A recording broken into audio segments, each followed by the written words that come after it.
Blue Jays baseball on CTV. Brought to you by Labatt's Blue, the clean, true taste of Canada, and proud sponsor of Labatt's Blue Pitch. From the major leagues to neighborhood diamonds, it's the way we play. Brought to you by Esso, going that extra mile. By Xerox, we answer to you. And by your local bottler of Coca-Cola Classic. You can't beat the real thing. It's the Texas Rangers, the Toronto Blue Jays, opening night at the fabulous SkyDome in Toronto, and what a night it should be. The President of the United States, George Bush, and our own Prime Minister, Brian Mulroney, are in attendance. What a way to kick off a baseball season. And here to help us kick it off, back for his 14th season, is Don Chevrier. Don? Well, thank you, Fergie. And alas, Tony Kubek is no longer with us, but our new baseball partner, Tommy Hutton, is on assignment tonight in Oakland. We'll hear from him a little later on, and he'll join us on Sunday at Kansas City. But great to be here for a brand new season, and also to welcome tonight CTV's Dan Matheson. Danny, tonight, getting to the ballpark wasn't half the fun. Well, Chevy, if you want to watch a baseball game with the President of the United States, leave your car keys at home. More metal detectors and security people in this building, I think, than in all the airports in the country put together. But a lot of tension tonight, a lot of drama, because 3 weeks spring training, we just don't know much about these teams. We'll find out more tonight. A big night of baseball, a big night here in the SkyDome. Stay with us on CTV.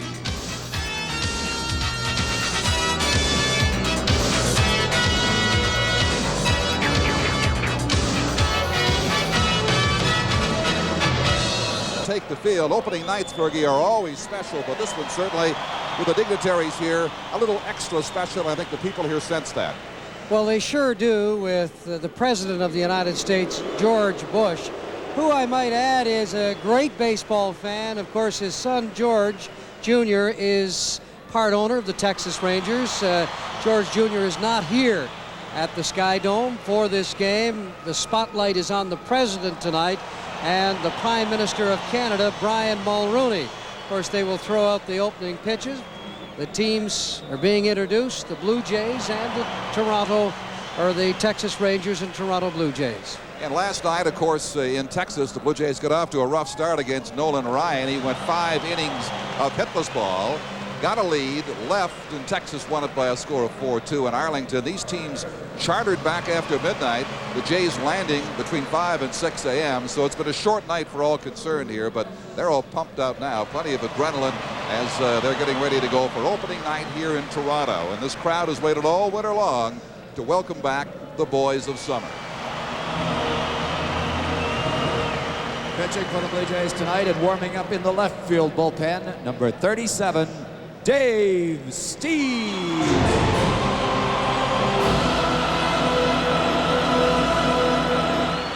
The non-starters, coaches, and support staff. Number 4, second baseman Manny Lee. Number 5, the designated hitter, Rance Mullenix.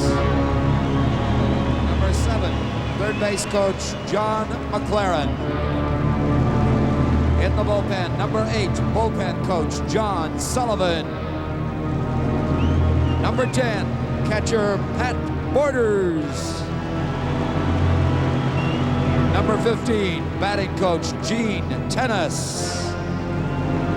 Number 18, infielder Tom Lawless. Number 22, pitcher Jimmy Key. Number 24, outfielder Glenn Allen Hill. Number 25, first base coach Mike Squires. Number 26, catcher Ozzie Virgil. Number 27, pitcher Willie Blair. Number 30, pitcher Todd Stottlemyre. Number 31, pitcher Dwayne Ward. Number 34, pitcher Jim Acker. Number 36, pitcher David Wells. Number 39, pitcher Paul Kilgus. In the bullpen, number 42, pitching coach Galen Cisco. Number 44, pitcher Frank Wills. Number 46, pitcher Mike Flanagan. Number 50, pitcher Tom Hinkey.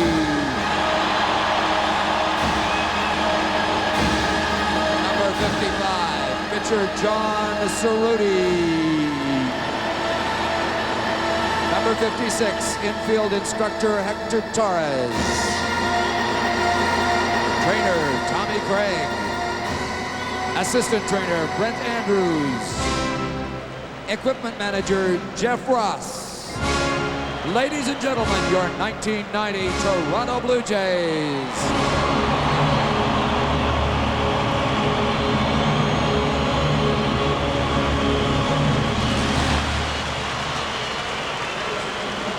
Stieb, as Fergie told you, is the starter against the wily veteran Charlie Hough, who maybe has lost a little bit of it last year. That knuckleball not fooling as many people as it had in years gone by. So a crucial start for Charlie Hough tonight to get back in gear. Dave Stieb, of course, having gone back to that pitch of his he abandoned, after 86, he came back to the slider, Fergie. It's made a tremendous difference. And there is the President of the United States now, his son, a majority owner of the Texas Rangers. So with the Rangers jacket, out comes the President of the United States.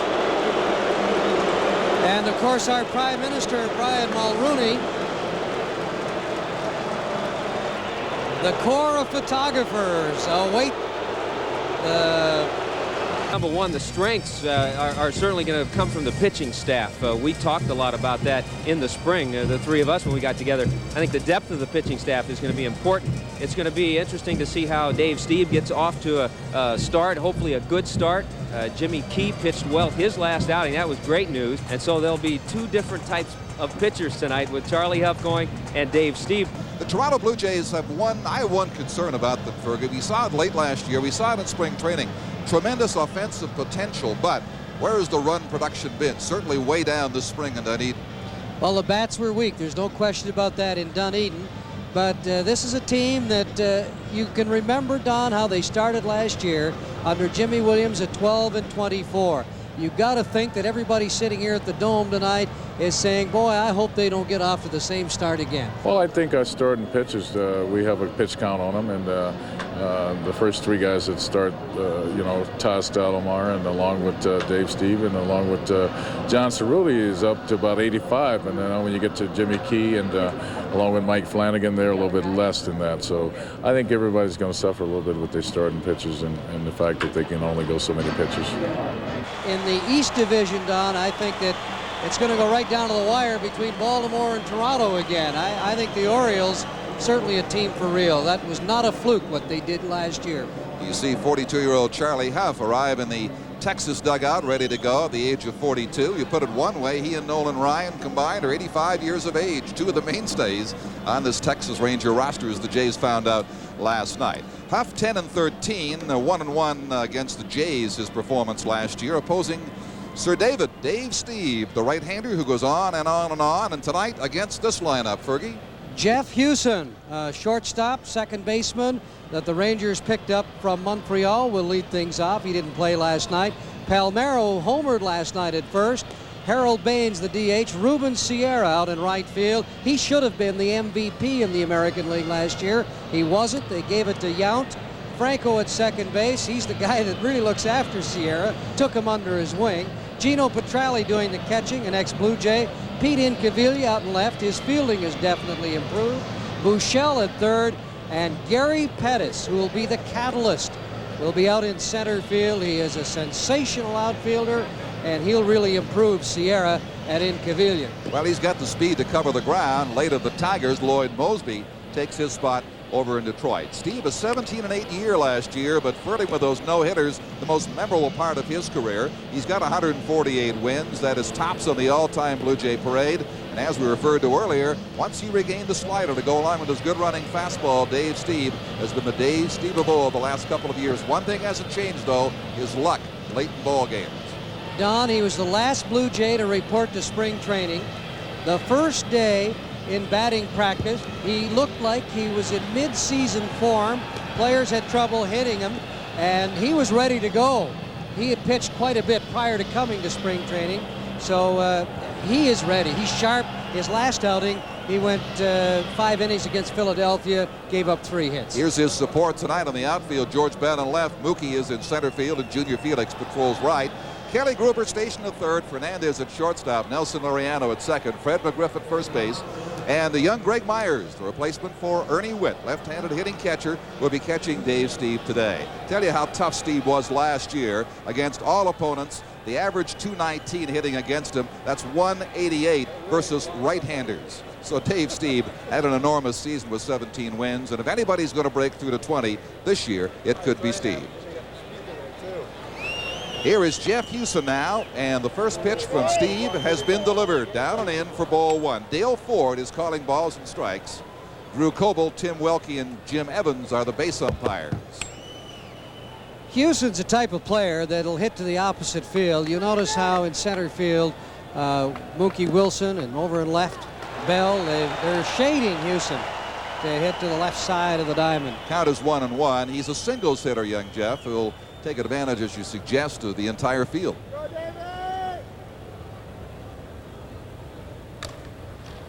Lariano vacuums the ground ball, and Hewson is the first out of baseball in the SkyDome this year. I think Hewson should help this ball club, Chevy. He's pretty good defensively, and if he can just hit 250 or 260, he'll be an asset. Next up, the first baseman, Rafael Palmeiro, had a 2-for-3 night last night, home run and a run batted in. A 278 spring for him at Port Charlotte, about a 2-hour drive south of Dunedin, where the Blue Jays train in sunny Florida. Stieb starts in with a strike. Palmeiro's a pretty good low fastball hitter. I think he's an excellent hitter. He's increased his upper body strength with weights in the offseason, expected to increase his power production. Fouls this off to left field. 2 quick strikes on the Texas Rangers first baseman.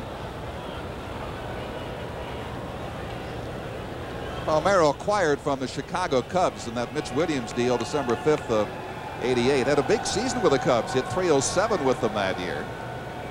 Well, if you look at his season last year, Don, he was leading the American League in hitting for the first 6 weeks. And then what happened? They say the heat got to him in Texas. But he started out hitting .361, hit .235 in the last 110 ball games. He's a better hitter than that, believe me. Only 196 against the Jays. He did homer twice, though, with 5 RBIs against Toronto. A 1-ball, 2-strike count now. Palmeiro making the quick working Stieb wait just a little bit.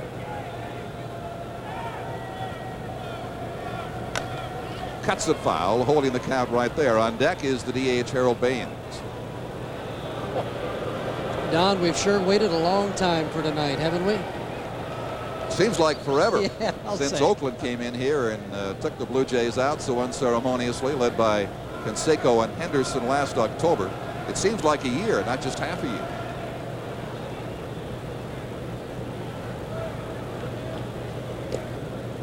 Stieb missing. It's 2-2 now. The count even. Greg Myers is doing the catching. I know the Rangers stole 4 bases last night off Myers, but you've got to put that down to Stottlemyre, I thought. They're trying to speed up Stottlemyre's delivery. Way up behind shortstop. Fernandez makes the call. He's got the second out. So 2 quick outs here on opening day of 1990. And a year ago today, Dave Stieb pitched a 1-hitter as the Jays beat the Yankees 8-0.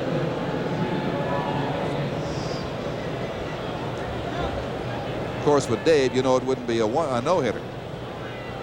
1-2, 1-2.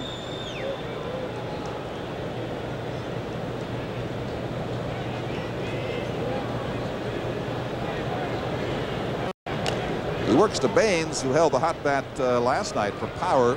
3 RBIs with his home run in the opening game in Arlington. Had a good spring, as you can see. He's another low ball hitter. He hit a pitch off Stottlemyre last night that was down and in. Chops that one foul right side. 2 strikes to him. He, of course, came from the Cubs late last season, where he hit .321 in Chicago and dipped to .285. Once he got to Texas, maybe the heat a factor there. But he killed the Jays with a .344 average in '89.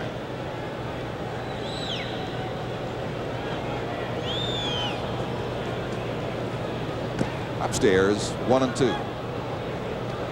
Baines came to Texas along with Fred Manrique in the deal that sent Scott Fletcher, Sammy Sosa, now a regular with the White Sox, and Wilson Alvarez to Chicago. One thing about Stieb, when you face him, you know what you're going to get. A good fastball, an outstanding slider. Question is, can you handle either one? Especially that slider, if it's right, it's oh so tough to hit. He does throw a straight change as well. Full count.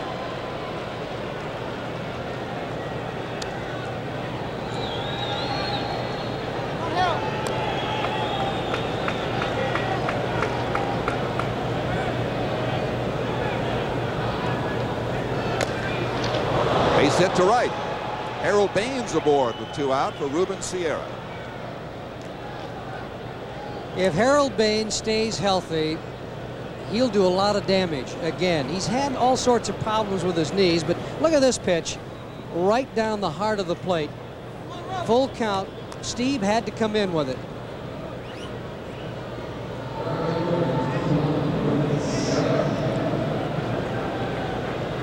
And now Sierra, the man who indeed should have been the MVP in this league last year.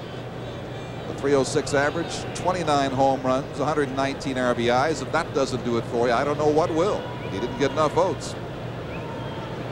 George Bell said he should have won it. A lot of other people felt that way too. Not just a hot last season. He's had a hot 3 seasons in Texas. He cuts it foul. His average the last 3 years, 27.3 homers and 106.3 RBIs per season. That's power consistency. Well, Sierra said they stole it from him. Those were his thoughts.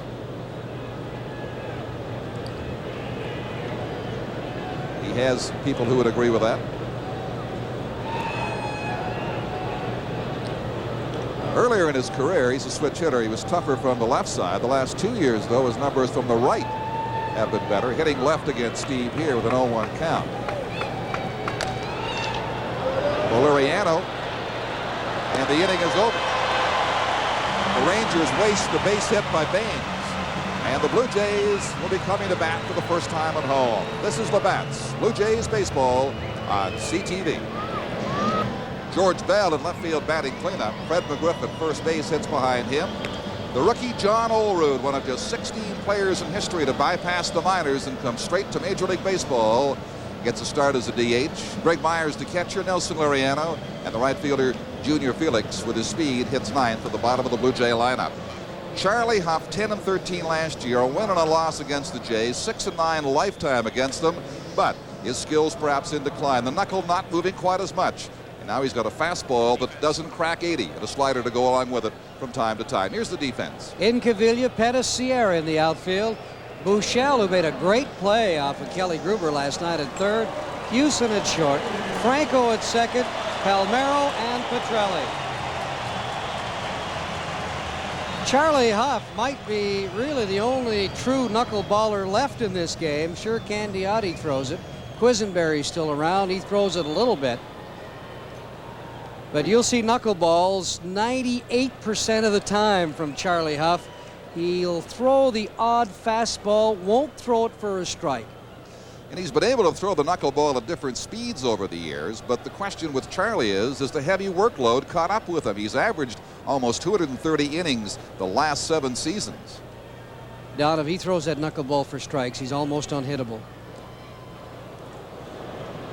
Past Fernandez for a 1-1 count. Fernandez, then it'll be Mookie Wilson and Kelly Gruber in the Blue Jay first. Tony, a good contact hitter.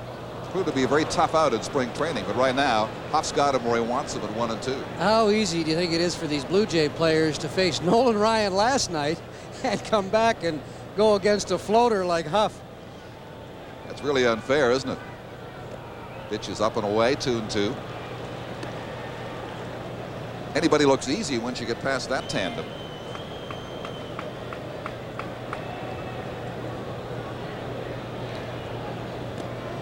Inside corner, yes, says Dale Ford. A call, third strike to Fernandez. Let's go to Dan Matheson. Gino Petrelli, you have to catch the guy with that dancing knuckleball tonight. Maybe you can show us the tools you use to help defend yourself. Well, actually, this is a glove that I use with our regular staff, and then when Charlie's out there, I go to my bigger glove because it's much too difficult to try and handle him with the smaller glove. As you can see, there's quite a difference in this glove, and sometimes I have difficulty handling with this glove.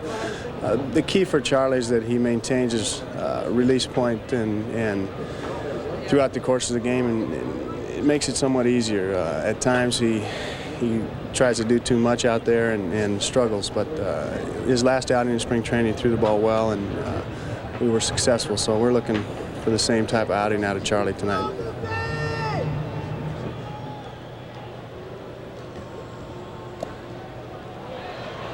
Tell you that the toughest thing for a catcher to do is to relax out there. Petrelli has been able to do it, but Hough also said that the guy that did the best job catching him was Bob Uecker. Now remember what you've seen. You've seen Mookie take a walk. You won't see it all that often this season. He is at first base for Kelly Gruber, who produced the Jays 2 runs last night on the 4-2 loss in Arlington, going 2 for 4, driving in both. Not a good spring overall for him, though. Hough's got an outstanding move to first. That's not it. The thing you have to like about Gruber, too, is his ability to make adjustments at the plate. Pulling with power in one at bat, shortening his swing, going the opposite way the next time up. He's a very tough out, as right now Hough is preoccupied with the speed of Mookie.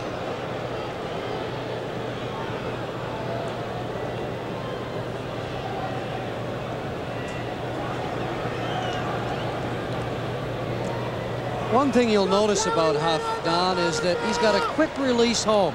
And when you throw that knuckleball, you have to have that or they'll steal you blind. You know, he averages 1.5, 1.6 seconds to home plate, and that's pretty darn good. He did give up 26 stolen bases last year. Around goes Gruber. It is 1-1, but he still has that tough motion to steal against, a motion that barely stops. He really got nailed in '88 when the umpires were cracking down on balks. Remember that? Remember in spring training he had 7 or 8 balks in 1 inning? Against the Jays. Yep, 9 on the day. Now that rule is relaxed, much to the relief of Mr. Hough. He said he had only 1 balk last year. Ooh, close. Wilson diving safely back in time. It looked like Mookie was going. He caught him leaning.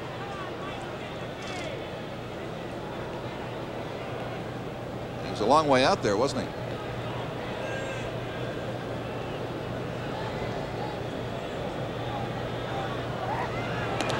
Got him that time. Drew Coble guns down Wilson with the out call at first base. Mookie thought he was back in there. You be the judge at home. Palmeiro, the first baseman, watch the right hand. He's safe. He was in there. He sure was. A bad call by the first base umpire, Drew Coble. Persistence pays off for Hough. Gruber now takes it high. It is 2-1.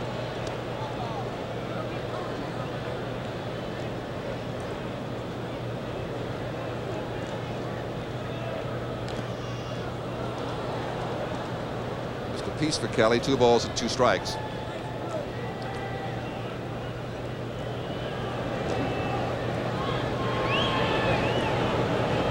While that is disheartening to have a call go that way against you, it won't cut back on the aggressiveness of a Mookie Wilson one little bit. Go, Kelly!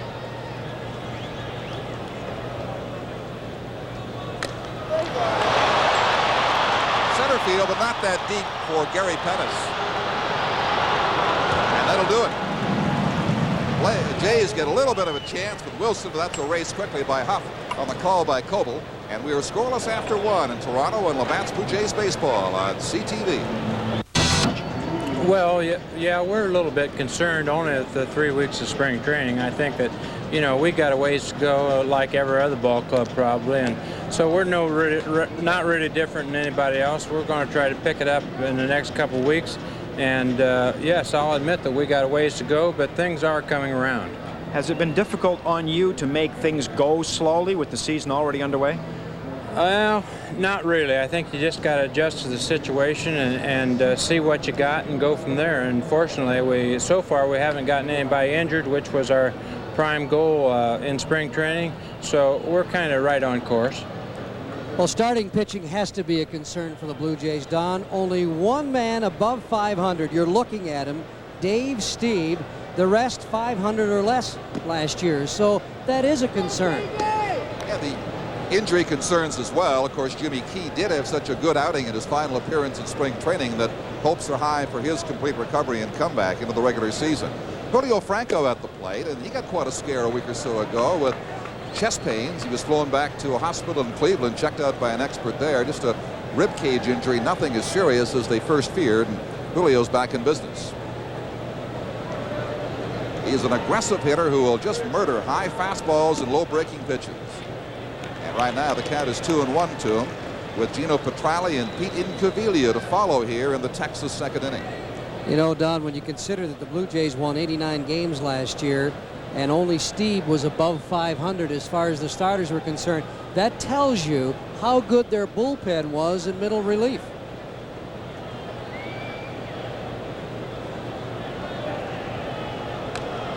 Cut foul by Franco. Well, it's balance on a ball team that wins it for you. One area picks up the other, and that was certainly the case. The Jays didn't produce as many runs last year, especially in the late going, as their offense indicated it should produce. And yet they scratched away and they stole bases. Wilson made things happen with his speed and enthusiasm, and they got the job done. And they had a power hitter, McGriff, didn't hit a home run after September 4th. Hasn't hit one all spring this year either. There's a strike taken by Julio Franco. And he stares in disbelief at Dale Ford before walking away. He thought the pitch was low. Down the heart of the plate, and if you notice where Myers caught that ball, about 4 or 5 inches off the dirt. So a call goes each way now against Wilson at first, and against Franco he feels on that call, third strike for the first strikeout by Stieb. Here's Gino Petralli, a one-time Blue Jay.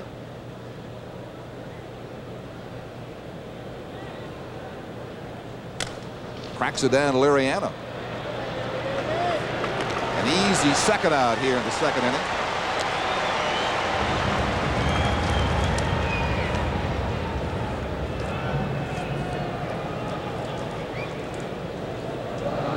Now the series continues, Texas and Toronto tomorrow and Thursday. Blue Jays will spend Easter weekend in Kansas City. We will have the Sunday game for you from Royal Stadium. Kevin Brown against John Cerruti, and then Jamie Moyer will face Mike Flanagan in the final encounter.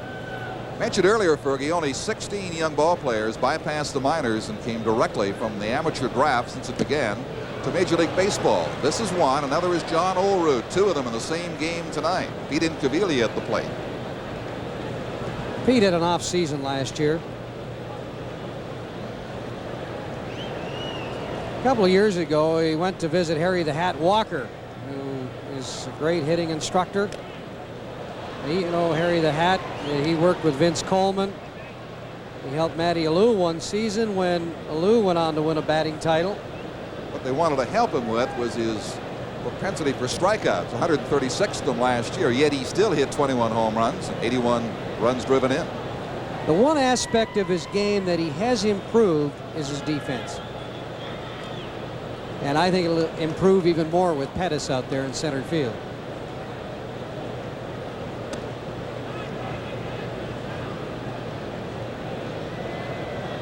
Some of the other names who've gone directly from college or amateur ball to the majors. Dave Winfield was one of them.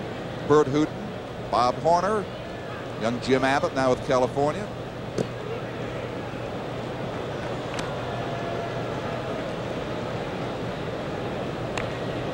Incaviglia was drafted by Montreal, but he wasted no time in informing the Expos he would not play for them. He forced the trade to Texas.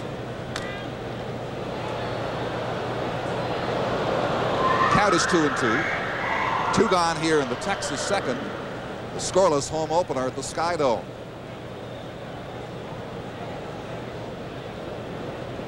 And Stieb has picked up where he left off last year. He sure looks sharp, doesn't he? Very much so. As you say, came right into spring training a little bit late. Began to mow them down like he'd never been away.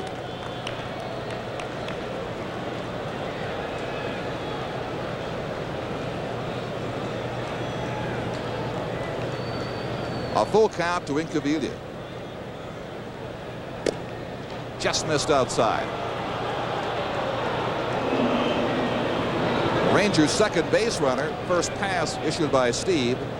The number 8 hitter, Steve Buechele, the third baseman, steps up. Just wide.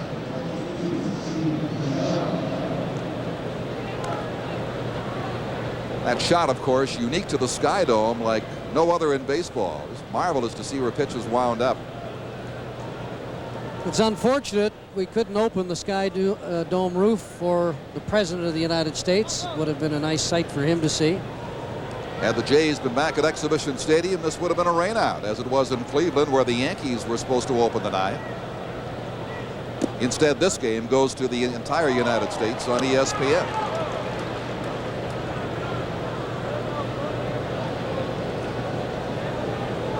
'28-year-old Steve Buechele hit just 189 against the Jays last year.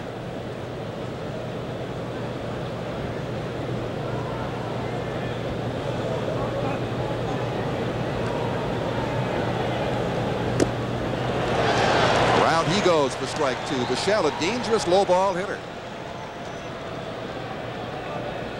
But he can't seem to handle the fastballs. He hits to the opposite field a lot. Good arm, good defensively. And he'll hit the occasional long ball.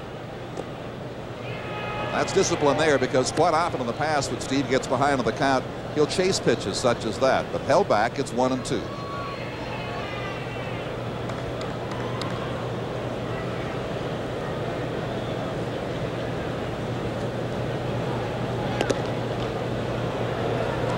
Incaviglia stole a base off of Stottlemyre and Myers last night, and when he starts stealing, you got to think that you're in some sort of trouble. Yep. Big trouble. Up high, is it a strike? Yes, he's gone. They abandoned Incaviglia, wasting his walk at first, as Buechele simply couldn't hold back. No score, middle of the second, and Labatt's Blue Jays baseball. Let's into the bottom of the second for George Bell. And indeed, President Bush isn't the only kinder, gentler George in the ballpark tonight. A very different George Bell at spring training this year, Fergie. He was relaxed, a little laid back, and a little out of shape, I might add. George was there ready to go first of the month, but of course then they had the lockout. George ended up going back to the Dominican. They say he put back 10 pounds. And when he got back to spring training, he had a tough time. And Cito was running him out, putting him in the lineup every day. Now, wait a minute. He was only gone 2 weeks. You mean he put on 10 pounds in 2 weeks? It's easy in the Dominican. Okay. Well, he still has ongoing shoulder problems that plagued him last year.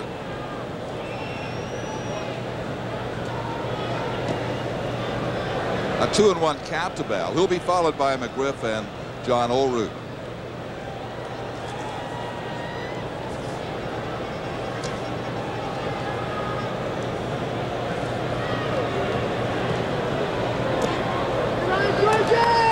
Three and one. George, a free swinger, but you know he's not without discipline. He'll take walks. He won't take an inordinate amount of bad pitches, despite his enthusiasm and desire to pound the ball. Full count here, 3-2.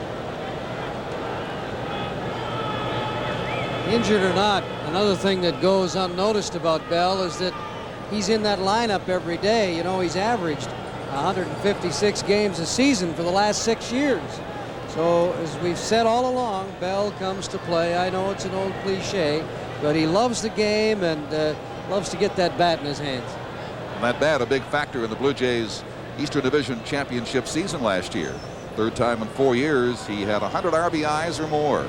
You know, you've heard talk about possibility of the Blue Jays trading George Bell. I think Gillick is reluctant to trade Bell simply because, you know, he can still swing the bat. And he's going to drive in 100 runs if he stays healthy.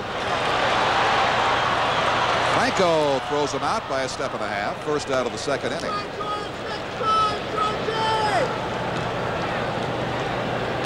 Well, here is the workload, and Charlie Hough and Dave Stieb are up there at the top of the work parade. Starts from 82 to 89.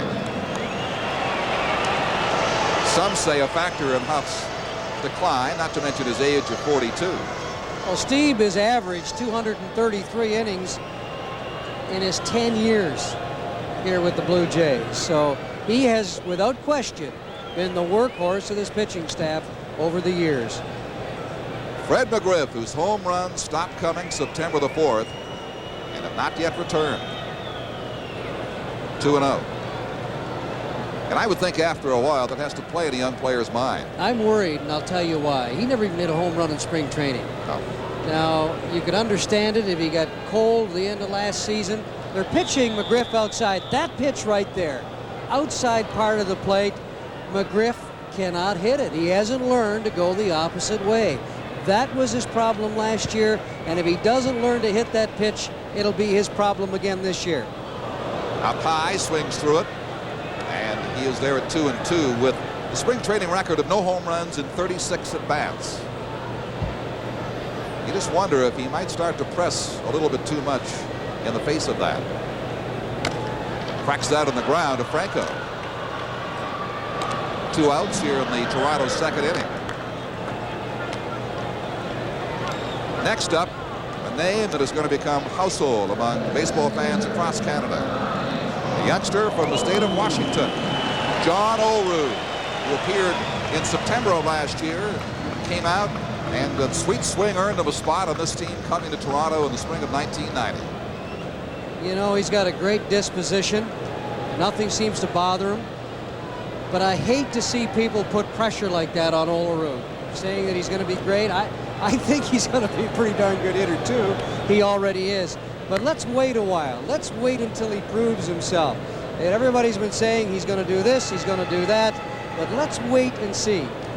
Well, you have had scouts who say it's the best swing since Ted Williams. I mean, outrageous statements. And you're right, it can put an undue amount of pressure on the young man. Don, you're right in all the things that you have said. But I think it's putting a lot of pressure on the kid's shoulders. He's only 21. Yet he shows remarkable poise, given that. Of course, the story, you know, the human interest story, how he battled back from the aneurysm on his brain. But 14 months ago, his life was in jeopardy. Pops it up left side out of play. So no matter what he does from here on, he's a success story nonetheless. Cito Gaston was saying all through spring training that he only saw Olerud swing and miss a pitch twice completely. Well, last night, his first time at the plate, Nolan Ryan struck him out swinging. Brought him down to earth in a hurry. Cito Gaston sending the young man against the master with a fastball.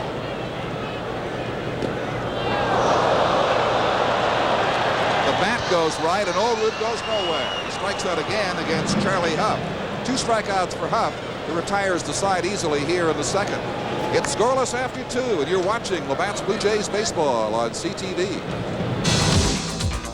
Attendance records could be set by this team given the expected success of the Jays in the season of 1990. Of course, they led the major leagues last year, could approach 4 million this season.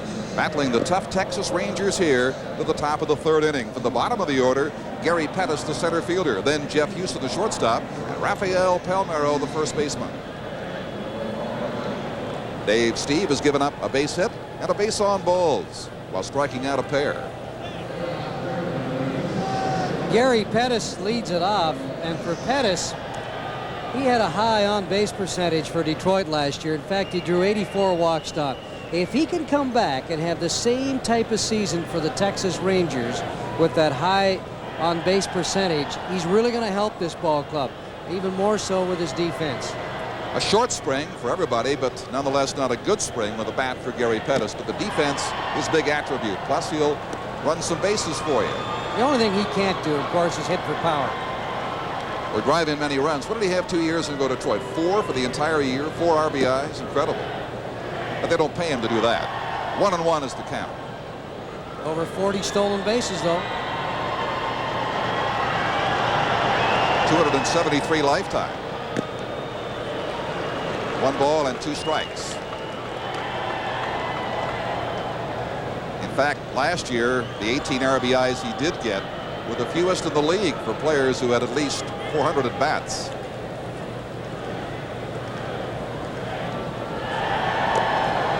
Well, the Rangers went out, gave him a 3-year contract.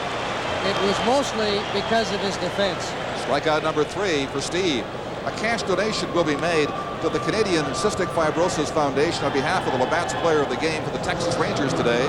And Weed Eater, Canada's #1 gas or electric trimmers for convenience in lawn and garden care. It's easy to be neat with Weed Eater.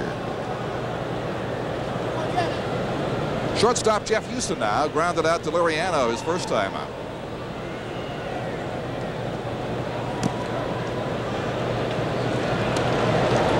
Houston got into 32 games with the Expos last year. Spent much of the season, though, at Indianapolis, hitting .304.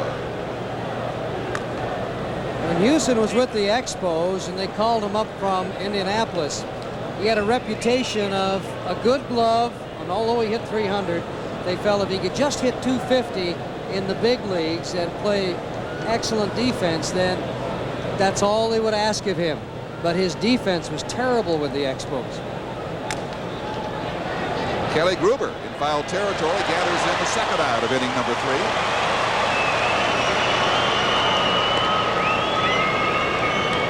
No score. The Leafs cling to life against St. Louis. Game 4 down the road at Maple Leaf Gardens, second period tonight. Still in period 2 of that one. Now Palmeiro. Popped up to Fernandez in the first inning. But as we told you, did some damage last night. Takes ball 1. At least the Leafs put some life back in that old game of hockey for Toronto fans this year, didn't they? They've had a good season. Just missed at the knees. Tough to lose, though, as they did in game 3 with a 60-footer to the goalie's legs. That has to dishearten the hockey team.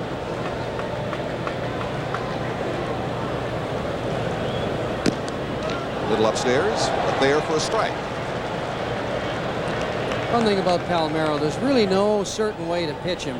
You can't pitch him in patterns. You got to mix your pitches up with him. He's an excellent hitter. Little roller. Liriano charges, gets Palmeiro by a step. Another easy inning for the starter, Stieb. We head for the bottom of the third, scoreless on Labatt's Blue Jays baseball on CTV. Second baseman Nelson Liriano and the right fielder Junior Felix. Scoreless ball game here. Blue Jays trying to bounce back from the 4-2 loss last night in Arlington, Texas. Myers had trouble throwing people out. Also, Borders was of concern to me, Fergie, the last week of spring training with his throwing. Not as sharp as he had been in bygone years. We are now joined on the booth by Prime Minister, Mr. Mulroney. Nice to see you. We'll pick up the action here in a minute with Myers at first base on a solid Brian, single. how are you? Good to see you. So, Fergie, talking with Mr. Mulroney here in the booth as Myers stands at first base. The Blue Jays' first hit of this ball game. Watching Nelson Liriano with a 2-1 count and Myers at first base. We thank our Prime Minister very much and Mike Duffy. Well, in fact, the Prime Minister is going to sit in with us and watch this for a little while. And I think we've got a headset here. You have to admit that this is one of the great viewpoints in all of sports, right here. There we go. We'll get it straightened away, Mr. Prime Minister. Runs it down. Makes a tough throw. Palmeiro gets it at first base. Myers on to second now with 1 out here in the Blue Jay third inning. How are you enjoying your day with President Bush? We've had a great day, Fergie. And as you know, the President and I are sports fans, and so apart from our business, we're especially enjoying tonight. I remember when years ago, when I had business in Cleveland on a regular basis, I used to go see the Indians, and guess who was there? You do remember that day. I was the only Canadian in the Cleveland Stadium watching the Indians, and Don Chevrier was there doing the broadcast. Blue Jays, that's right. Back in the early days, and they were happy that you showed up in the stadium because not many did in those days in Cleveland. That's right, the big stadium too, and I'll tell you, when the crowds were small there, they were really small. Well, the Indians might have a decent season with all the moves they've made this year. Hough now talking with his catcher Petrale with a 1-0 count. Well, like President Bush, you don't get to see all the baseball you would like, I'm sure, sir. When Don, when the Expos began in 1969, I was at the first game and used to go to 20-30 games a year, like a lot of people in Montreal, out at Jerry Park. And unfortunately, that's changed, but I still retain a great love of the game. Outside. What was your line about opening day at the baseball dinner last year? You talked about some excuse on opening day that used to be a fixture to get out of work or the office or something. Oh, yes. The calls would come in to all of the young lawyers in town. Sorry, he's in court. He can't be reached. It's a great place to be, though, the old ballpark. Working to Felix, 3-0. President Bush is quite a fan, isn't he? He is. And from his days in college, quite a player, too. I told him his pitch tonight was low and outside, though. Left-hander to right-hander. Interesting opening pitches. Felix takes a walk, so Hough showing the first signs of strain here. Blue Jays putting some pressure on, 1 out in the third. Myers at second, Felix at first, and we'll go to the top of the order for the shortstop, Tony Fernandez. I thought Fernandez had trouble picking up the ball in his first at bat. He struck out looking, and he has not been that comfortable at the plate. Even during spring training, he didn't look like the Fernandez of old. But of course, the season is young, and he'll straighten around. Well, he's had a lot of injuries in the past and problems, but he arrived at spring training bright, chipper, smiling, a happier looking Tony Fernandez. And you know, from time to time in the spring, I thought to myself, he's going to become a very tough out in this leadoff position. Good contact hitter.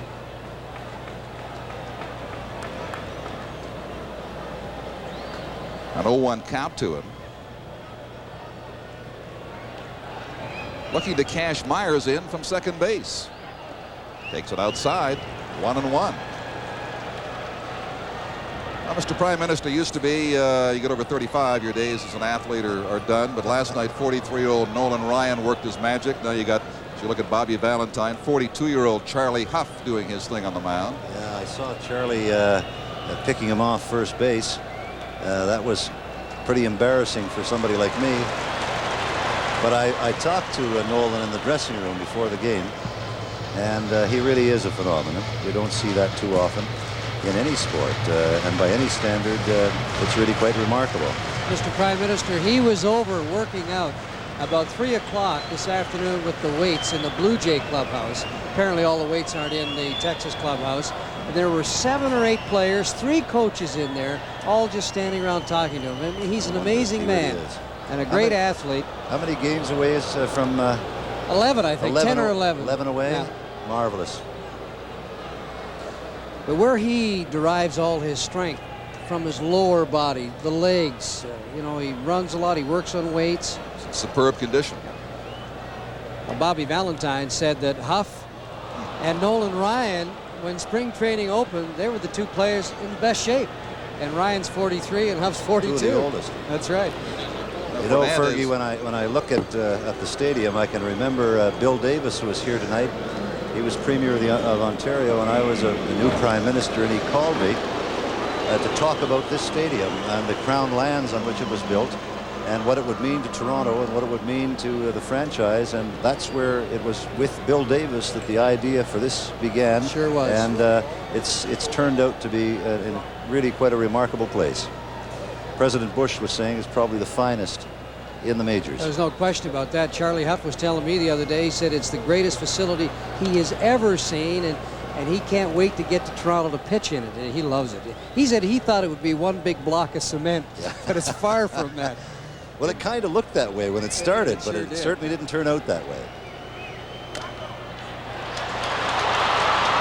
Force at second takes care of the little Blue Jay uprising after Fernandez strikes out for the second time. Wilson grounding out as they strand Myers. So Hough gets it done after a spot of trouble. We've gone through 3 in Toronto on opening night. The Rangers and the Blue Jays were scoreless on Labatt's Blue Jays baseball on CTV. Play Walt Disney. The booth during that last half inning as he makes his way around the boxes here in the press area in the SkyDome. Indeed, anyone would certainly have to be impressed with this facility, which really, Fergie, is in full speed ahead right now. I mean, it was still a building under construction through much of last year, but it really is blossoming into all it can be here in the spring of 1990. Harold Baines will face Stieb, then Ruben Sierra, Julio Franco in the 4th inning, the heart of the Texas order.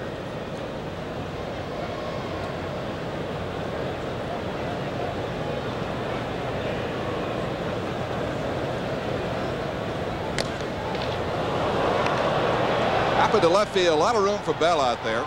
He will wave off Wilson and make the catch. So Baines is gone, 1 for 2 on the night.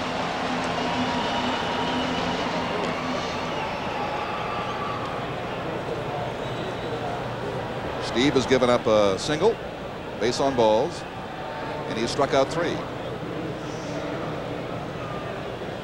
Well, it'll be interesting to see what kind of a season Ruben Sierra will have for Texas. I'm sure it'll be another MVP because he has such great ability. He's always been compared to Roberto Clemente.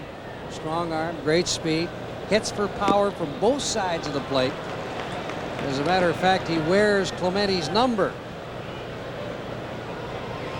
And he's just 24. Much more to come.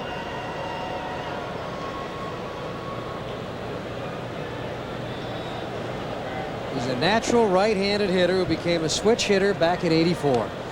You know, you can do all sorts of things with numbers, but this is remarkable in the case of Sierra. In his major league career, almost 40% of his hits have gone for extra bases. I mean, you're not talking about some puny singles hitter here. He stands 4th among active major league switch hitters behind Eddie Murray, Chili Davis, and Howard Johnson. And again, just 24. 2-1 is the count to him with 1 gone and Julio Franco on deck.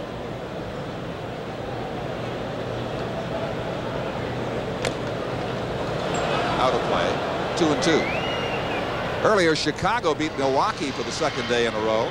Boston did the same to the Tigers for the 2nd outing in a row at Fenway. You don't expect the White Sox to beat the Brewers 2 in a row. I'd expect the White Sox to beat anybody with their pitching 2 in a row, but they got it done today. Chicago's got decent offense, though. Holding it 2-2. Didn't expect the Mets to be embarrassed at home by Pittsburgh yesterday, but they were 12-3, and there are the final scores in the American League earlier today. Boddicker got the win. 5-3 Chicago. Radinsky got the win over Tom Filer, an ex-Blue Jay. Cubs also winning over Philadelphia today. Lancaster the winner in that game.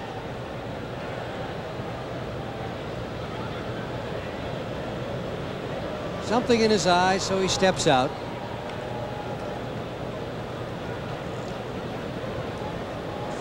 Notice the little diamond studded earring that he is wearing, the diamond stud. And I guess he's making about $1.6 million a year. I guess he can afford one of those, or 2 of them, or however many he wants. Afford more diamonds than he has ears.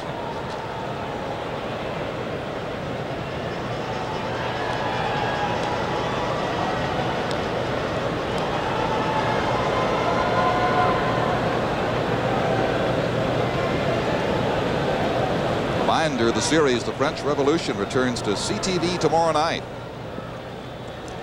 Part 3 tomorrow night on CTV. Full count.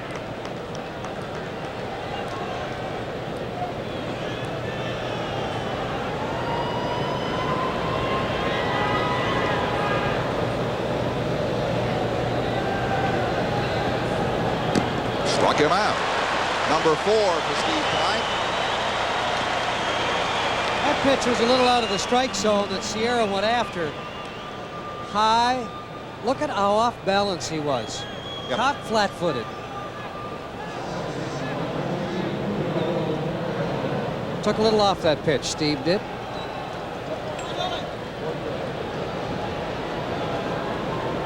Now the second baseman, Julio Franco.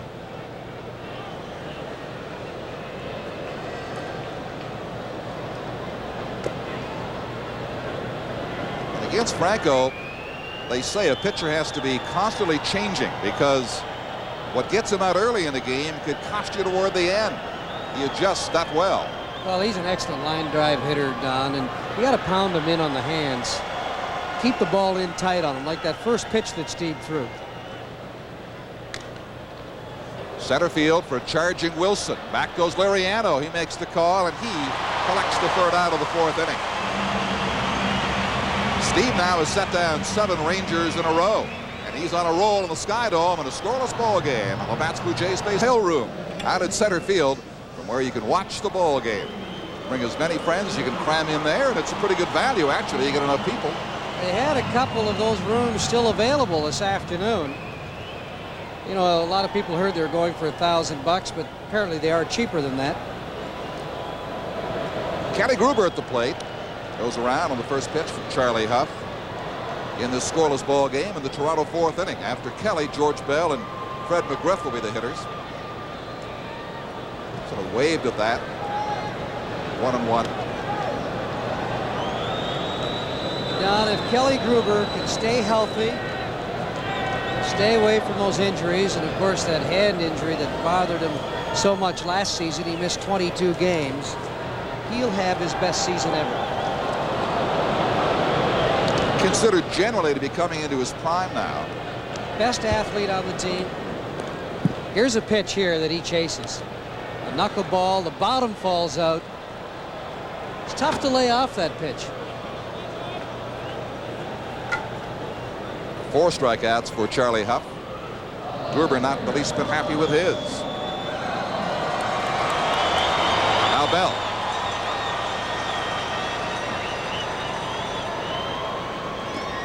Takes it inside.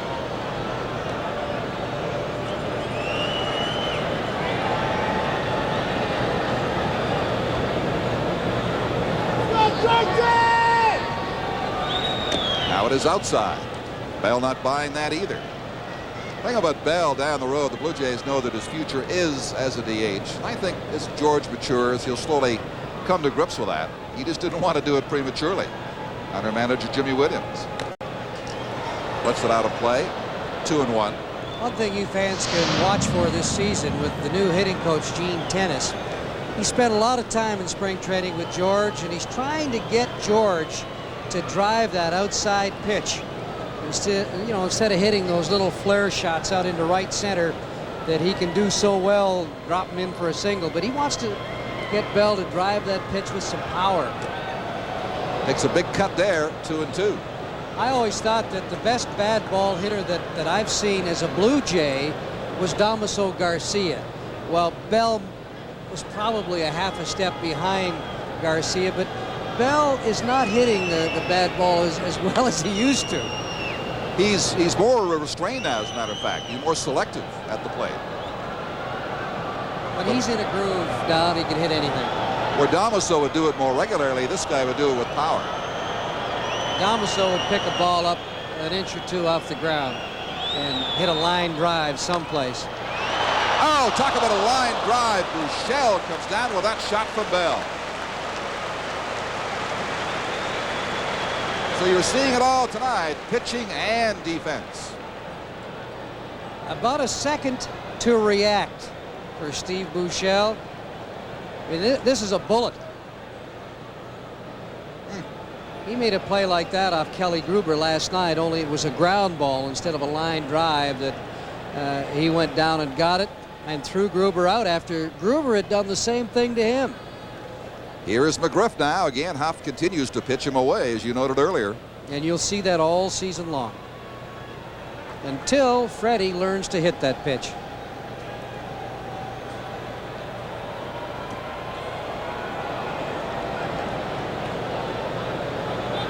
1-1. Only one base hit of Charlie Hough, and really the only ball that was hit hard is the one that Bell just hit. Myers had the only base hit. He has walked 2 and fanned 4. Upstairs. Well, if this guy is washed up, I think somebody might have made a premature pronouncement on him. He shut the Blue Jays out for 6 innings down in Dunedin just the other day. Griff taking, missing inside. 3-1 now. Looks like Charlie has got plenty of magic left.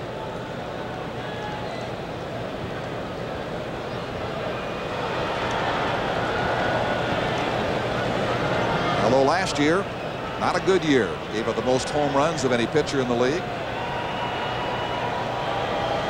He had an excuse last year, Dowd. He went on the disabled list. For the first time in his major league career, he had tendonitis in his right shoulders. McGriff draws a walk. And when he came back, he was 5-2. So he got that old magic back with his knuckleball. Yes. He should have a good year for Texas. You know, you can expect Charlie to pitch 250 to 280 innings. He'll work to the rookie Olerud now.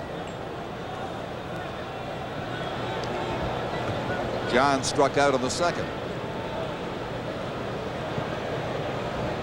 He struck out once all through spring training and then comes and faces a couple of the Masters and pays the price.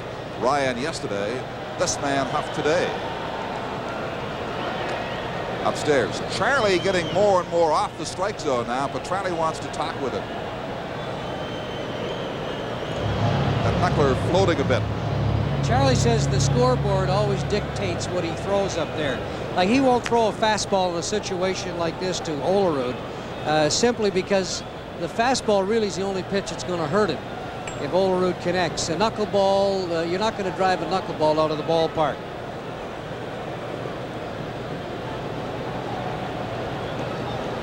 He says a close game. He stays with the knuckleball. He doesn't mind if he gives up the odd walk. But his control tonight has been pinpoint, really, for a ball that dances all over the place. You wouldn't figure that young Mr. Olerud would have seen a whole lot of this kind of pitching at Washington State. Not too many knucklers in the college game. So this is a new experience for John. But patient enough to make Charlie hit the strike zone. He's missed twice at 2-0.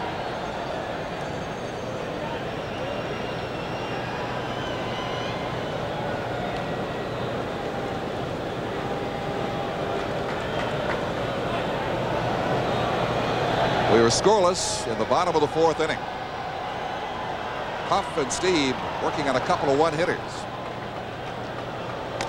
Olerud slashes that foul left side.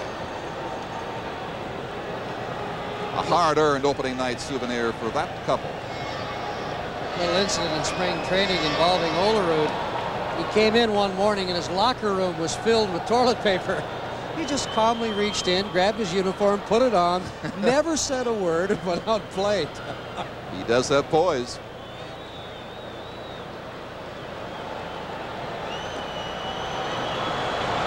Good discipline there, and not buying that sinker ball. It's 3-1.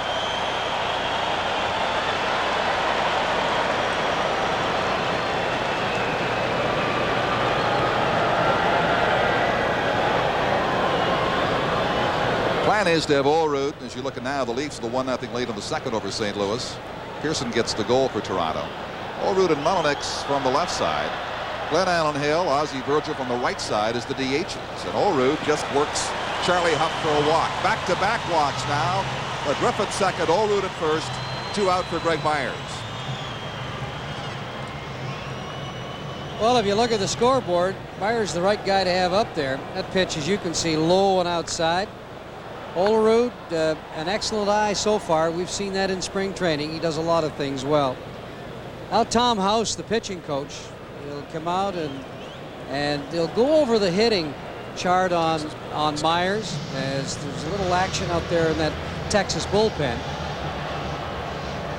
Well, again, you're going to see pitching coaches and managers react quicker in the early days of this season because of the abbreviated spring training. But for now, Hough is leading Charlie Hough in place, at least to buy time for the bullpen. Even though he got Gruber to strike out, he was out of the strike zone for a while against Kelly. Then Bell hammered a ball that Buechele had to spear at third base to save an extra base hit. And then he walked McGriff and he walked Olerud, getting behind both very early. Now Myers, who has the only base hit of the night for Toronto against him.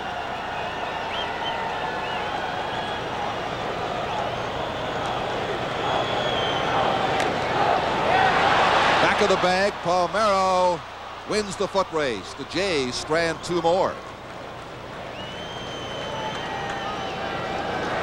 And through 4, the Rangers and the Blue Jays remain scoreless.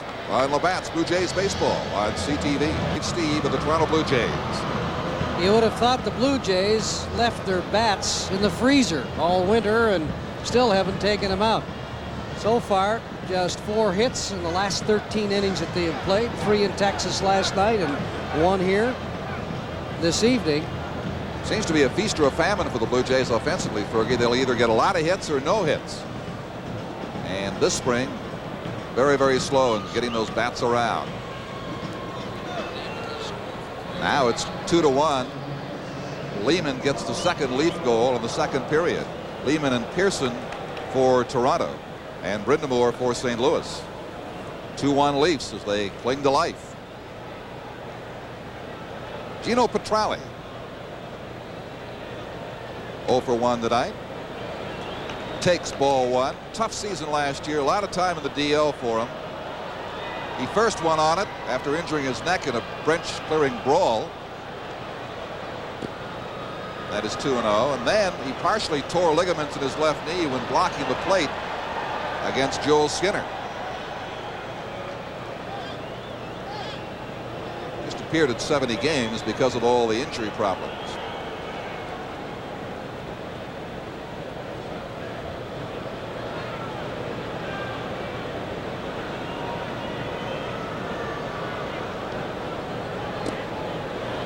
Tempted, but he holds back. And he's got Stieb 3-0. Petralli's a dead fastball hitter, and he's going to get a lot of off-speed pitches, breaking balls. He was a switch hitter, and he gave that up a year and a half ago. He doesn't strike out much, and as you can see, 3-1, has got a pretty good eye at the plate.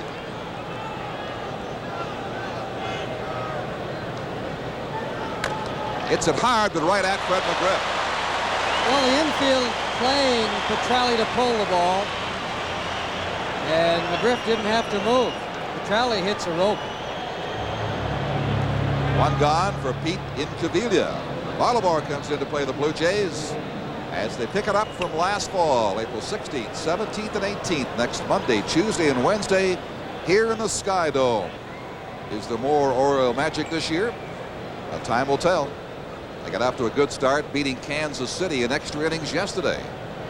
Sam Horn, the ex-Boston Red Sox DH, 2 3-run homers to win it.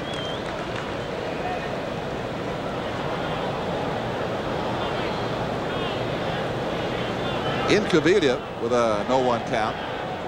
Walked in the second inning. 0-2 now.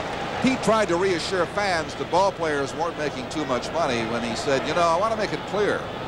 Everybody thinks we're making $3 and $4 million. He said most ball players only make $500,000. Well, I'll tell you what they make. You've got 153 players in the major leagues today who will make $1 million or more. And then another 27 players who will top the 2 million mark. That's some kind of payroll. Up in the right field, shallow. McGriff gives way to Liriano, a better line on the ball. That's the second out. Then you've got Don Mattingly, 19 million plus with the Yankees. See, I don't begrudge a guy like Mattingly making as much money as they'll possibly give him. He deserves it. You know that you're going to get a great effort from him day in and day out. And he deserves lots of money for what he's done and will do. He'll be a Yankee for the rest of his career, as it should be. Steve Buechele coming off that big play at third base, robbing George Bell of extra bases. Takes it high, ball 1. Buechele this year at spring training was challenged by Goulbob, a rookie, who the Rangers have high hopes for, and he looks like he's going to be a good one. They want Buechele to cut down his strikeouts. Couldn't catch up on that steep fastball. And he is vulnerable to that kind of pitch. Expos in New York, a reminder next on Friday at CTV. As Canada's Major League Network CTV rolls into high gear with coverage of the Jays and the Expos for you. You wonder how much further Dave Stieb will go. Although he's only given up 1 hit through 4 2/3 innings, I don't think they'll push him past the 6th inning. Working on a string of 9 consecutive retired batters right now. It'd be nice to get him a lead and get him out of there. Buechele simply waved at that. It is 2-2. Stieb has only given up 2 base runners. Baines, a single in the first. Incavidia's walk in the second. So 9 in a row, 12 of 13 he has set down. Full count here to Buechele.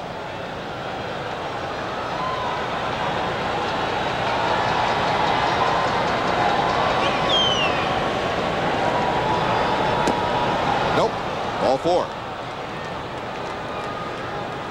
That's just the second walk that Stieb has issued tonight. So with 2 down, that'll bring up the center fielder Gary Pettis.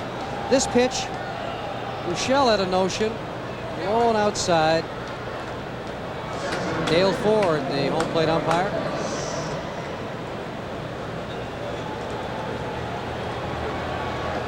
Two gone. Buechele at first for Pettis, who struck out in the 3rd.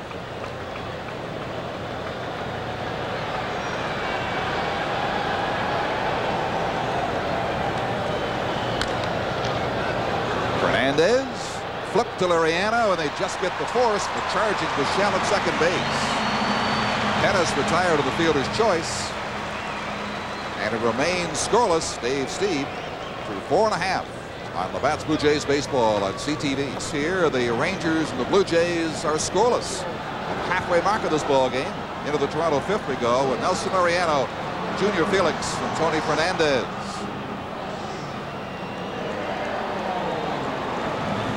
Charlie Hough, his control lacking sufficiently to get the Ranger bullpen up in the last inning. Comes back here for one more shot at it in the 5th. Liriano squares to bunt, takes it all the way, 1-0.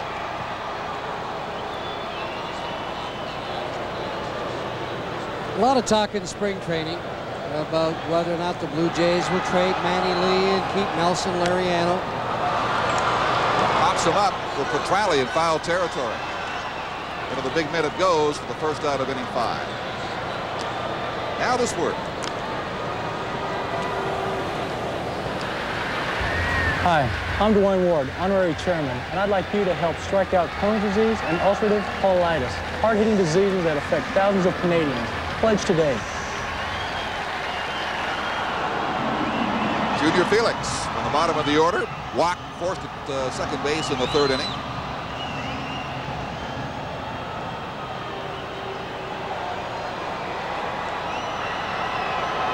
Felix got off to a great start last year. I can remember in spring training, Don, that hit over 400. He made the club with an outstanding spring training, came north, and for the first half of the season, there was no telling how good this guy was going to be. But then a couple of injuries. He hurt his shoulder. Remember, he tried to make that catch in Boston. Yep. And he got spiked at first base, nagging injuries, and his production just fell right off. He sends Sierra way back, and it's over his head and over the wall to the bounce. Ground rule double for Junior Felix, the first extra base hit of the night. The Junior is back.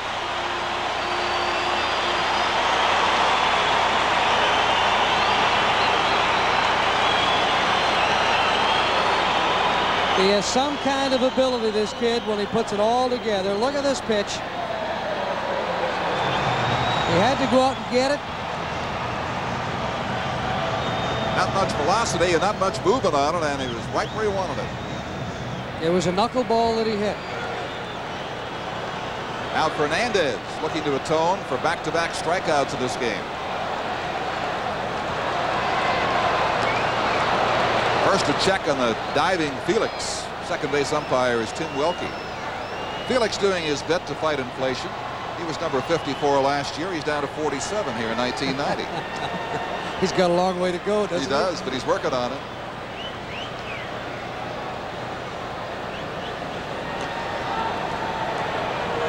He says, I'll let my number go down if my salary goes up. Is that a fair deal or what?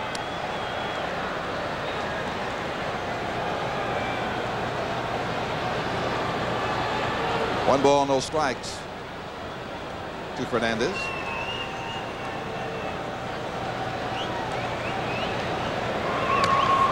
Laced to left field. Incabilia. This catch it over his head, and Felix will score easily. Fernandez, rounding second, is heading for third base. Incabilia caught flat-footed, and the Jays lead 1-0.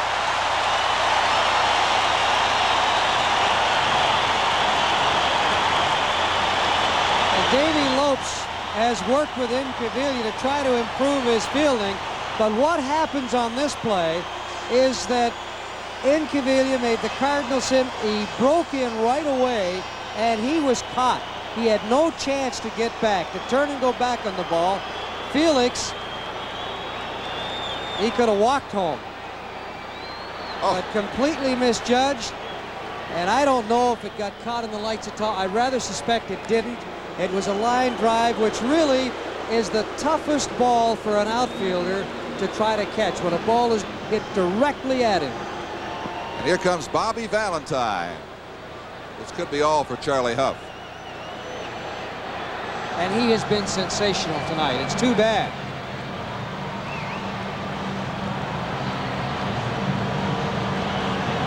Charlie wants to make his case to stay.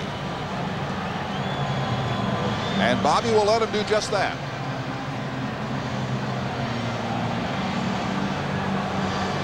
Well, how do you take a guy out of the ball game that's only given up 3 base hits? He took Ryan out last night after giving up none. So early in the season, that there's can a big happen. difference between Nolan Ryan and Charlie Hough. Charlie Hough could pitch all day. Ryan, you've got to be careful with, you know, opening night and everything early in the season. He's only going to give you 4, 5, or 6 innings. Yeah, the question in Valentine's mind is, how well can Charlie pitch all day? Yeah, well, there's no strain on Hough's arm, not like Ryan. Ryan's throwing 95 miles an hour, and Hough is sending floaters up there with that knuckleball that probably around 75 miles an hour.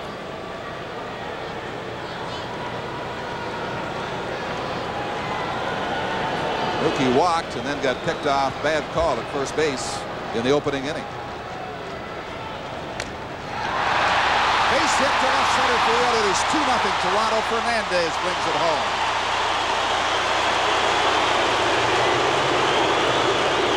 Well, that's what happens when you put a couple of veterans together in a clutch situation. The bats have been cold. A pitch that Mookie Wilson had to go down in the strike zone to get. Right at the knees. A little soft liner into center field. Base hit RBI. 2-0. The Blue Jays lead it.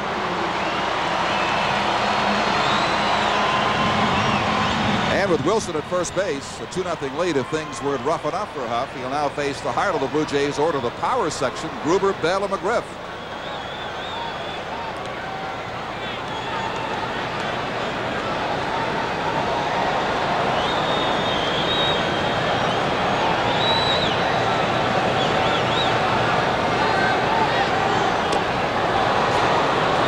You know, Hough's the kind of pitcher that instead of going up there and going for the downs, a long ball, you choke up a little on the back and just try and punch it out. You know, like Mookie did there. Wasn't a big swing. Yep. Nice little line drive into center field when it counted. Gruber takes it down and in. 1-1. Kelly 2 for 4 with the 2 RBIs last night. 0 for 2 with a fly ball to center field to strike out tonight.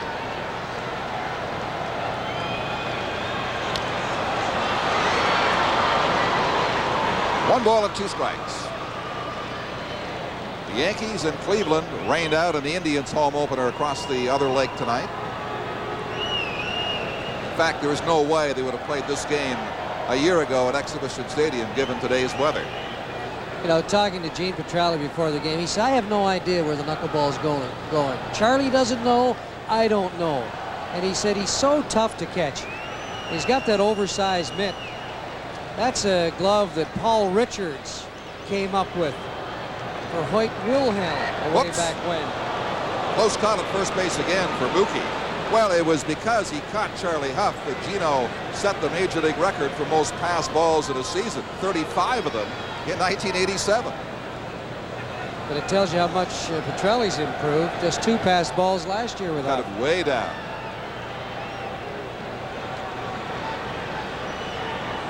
And as Charlie would say, Petrelli has learned to relax behind the plate, and that's not easy. Well, I guess the tendency is that you think you have to spring like a cat because you're never quite sure where it's going to be. Never quite comfortable there as they check on Wilson again at first base. 1 ball, 2 strikes to count to Gruber. 1 gone, 2 runs in, and a big Toronto 5th inning for a 2-0 Blue Jay lead over the Rangers.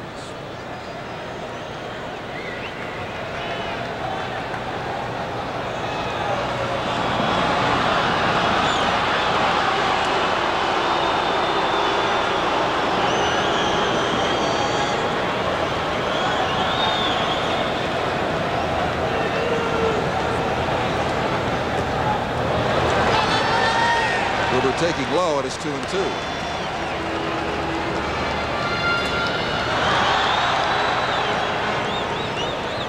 There's no question that Hough is struggling here almost desperately, taking much longer between pitches than any other time in this game.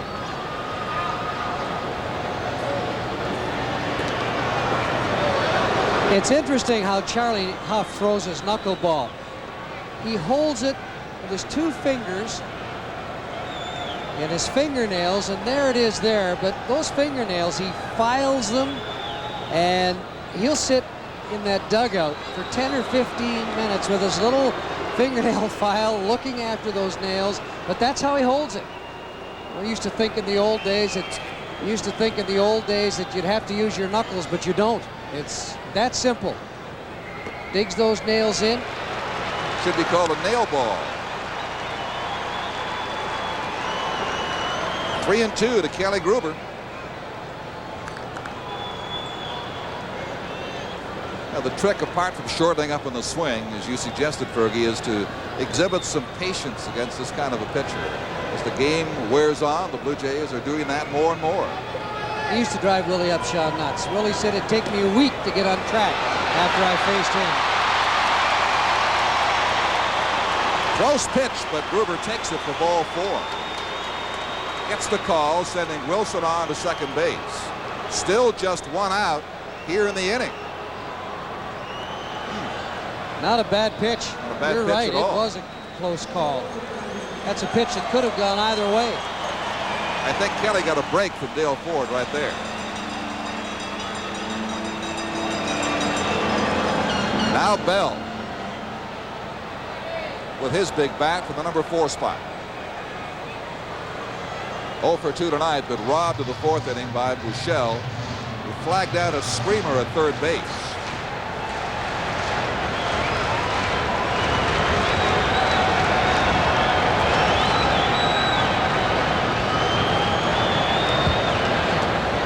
Low ball 1.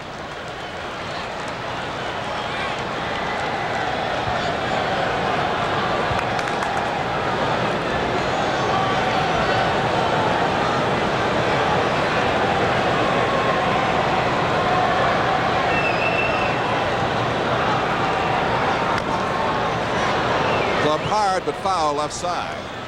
You know the guy, and this might surprise you, who has solved Charlie Hough best over the years? Tom Brookins. Lifetime .393 average against Charlie Hough. Charlie said the one guy he could never get out was Joe Morgan. He said he never had too much trouble with Pete Rose, but Morgan was the guy who drove him nuts. Here's the 1-1. Taken inside by Bell. 2 balls and a strike. Hough has pitched in 3 championship and 3 World Series for the Dodgers. Pitched in the '86 All-Star game as a member of the Texas Rangers. And they're up and throwing again in that Texas bullpen.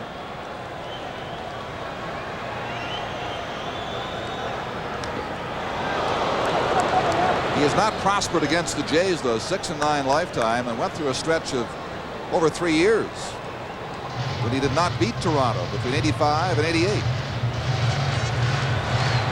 The left-hander out in the bullpen is Brian Bohannon, and Gary Milkey, the right-hander. 45 is Bohannon, player on the left. He's a rookie. They say he will be outstanding. Bell lines one, but it is foul. Oh, another screamer left side. Talking to Tom Hough before the game, he had nothing but raves for Bohannon, who was their #1 draft choice. He said the kid knows how to pitch. This is his first year. He throws hard, right around 90 miles an hour. Ryan Bohannon.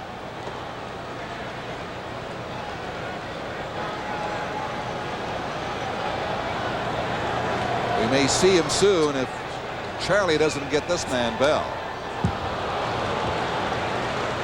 Tommy House has done a pretty good job. There he is with Nolan Ryan on the right. House is so easy to talk to and loves to sit and talk about pitching. He's written about 3 books now. And Ryan has written all kinds of books with his performance on the mound over the years. It was a very big out for Charlie Hough, getting George Bell right there. Bell went out of the strike zone. Notice how he was hitting off his front foot, little off balance. Strikeout number 5 for Hough, who will stay to face McGriff. Wilson at second base. Gruber with a walk at first and 2 runs in here in this 5th inning for the Jays. Hitting has so much to do with weight distribution in that batter's box. When you get out on that front foot and you're off balance, it's almost impossible. Ball 1. McGriff walked to the 4th, grounded out of the 2nd.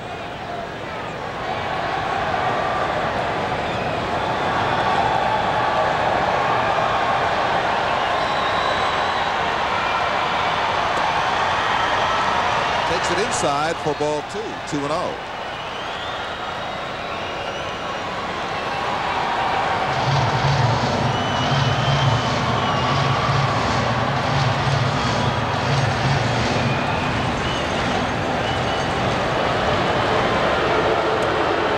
Outside ball 3.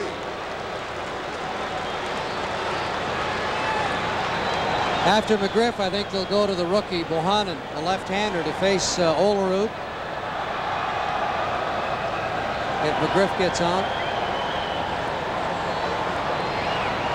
He'll take the walk readily enough if Charlie doesn't find the strike zone. There's called strike 1. McGriff taking all the way.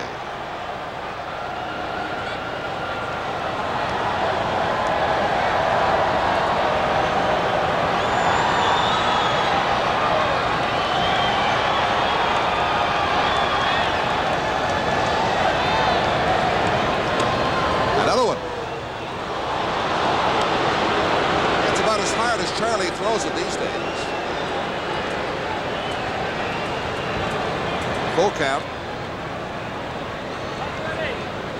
Tell you how hard he threw that one. It almost looked like a fastball. It wasn't. It's amazing how he can control that knuckleball, isn't it? Griff takes down low, gets the walk, loading him up to John Olerud.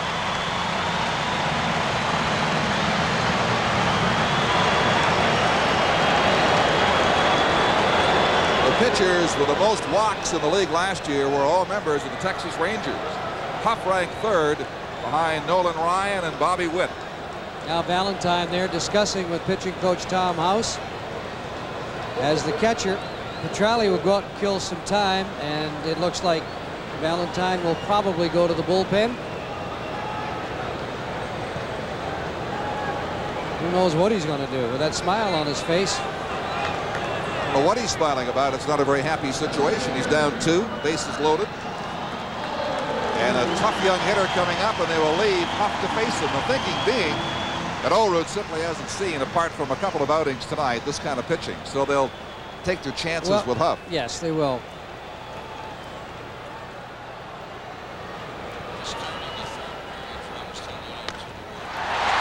Right to Franco.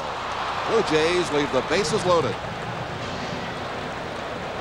But they get 2 as they rough up Hough and break on top 2-0 after 5 on Labatt's Blue Jays baseball on CTV. The Texas Rangers standpoint, but for now the 2 will do as we go to the 6th inning. Houston, Palmeiro, and Baines, the top of the Texas order. The Jays on top by a pair. This early in the season, Don, it would have been nice to get Stieb a couple more runs and get him out of the ball game. He has pitched so well. It's a long season.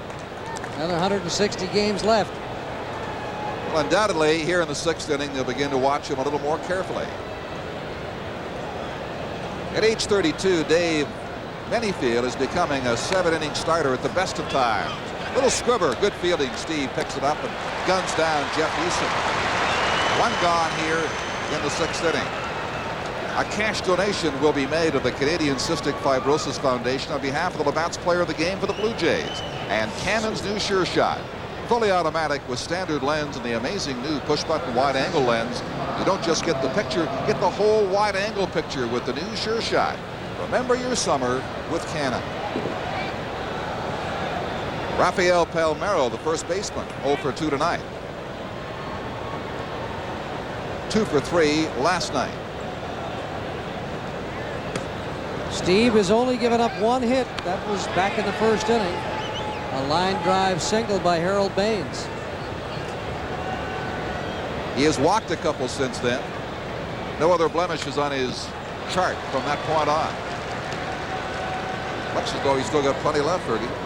Well, he's just over 70 pitches at this point.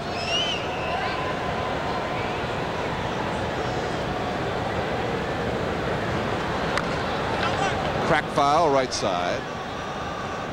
Reminder again to join us for our next CTV telecast. And our new analyst Tommy Hutton will be with us on that occasion from Kansas City. Beautiful Royal Stadium Easter Sunday. This coming Sunday at 2:30 Eastern Time. You'll really enjoy Tommy Hutton. He's very personable, easy to talk to, and I'm sure you'll enjoy him. Just the 2nd hit tonight off Steve. Palmeiro gets it. 1 out here in the 6th inning.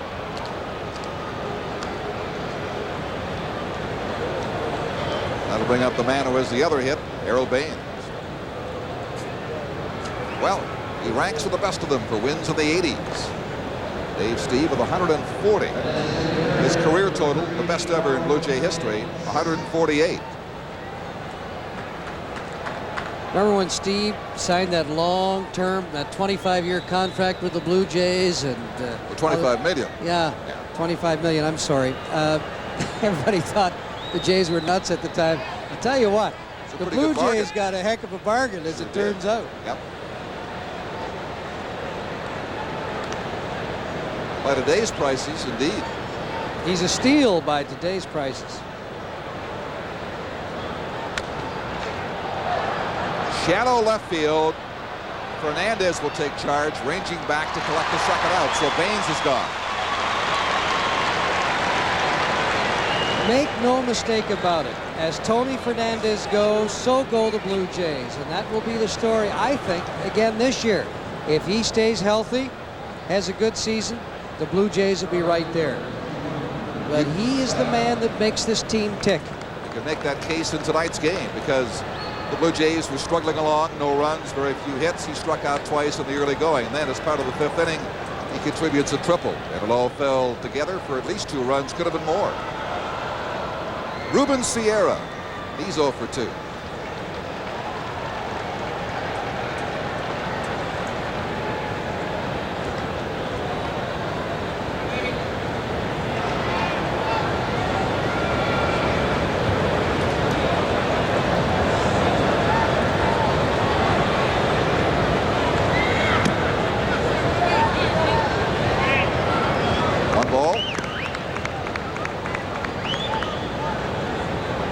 Likes to hit the long ball in Arlington.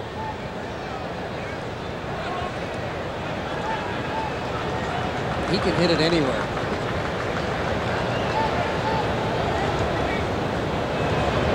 You try to pitch him in tight, in on the hands. And Stieb goes away for a strike on the outside part of the plate. But that's a difficult pitch to hit as well. 1-1. Stieb 17-8 last year, 16-8 the year before. Could this be his 20-win season? Finally, 2-1. He would love to get out of the gate with one here tonight. I thought Stieb and Al Leiter were the two most impressive pitchers in spring training, and you could also make a case for David Wells. I was really impressed with Leiter. Look at that slider. 2-2, despite the high kick from Sierra, he blows it past it. I'll tell you, there's some juice in that pitch. That's the one he has to have working well if he's to be a big winner. The last couple of years, it's been a marvelous pitch for Dave.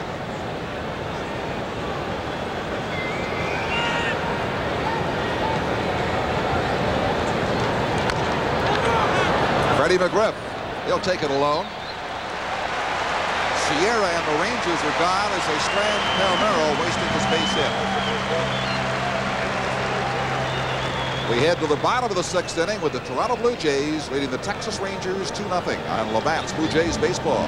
On Texas Rangers, as I said, Tom Hough said he's going to be a good one. He's one of the most composed young left-handers that he has seen.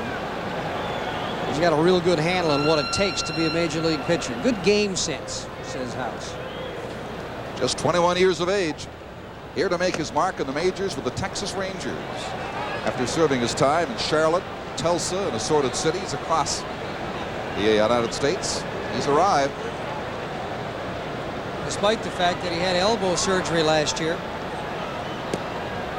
He missed all of '88 after a slight tear in his left elbow. A little sinking fastball that you just saw.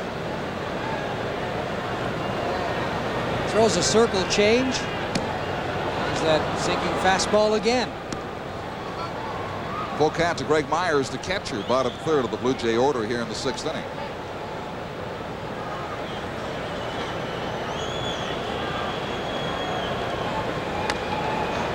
Foul out of play.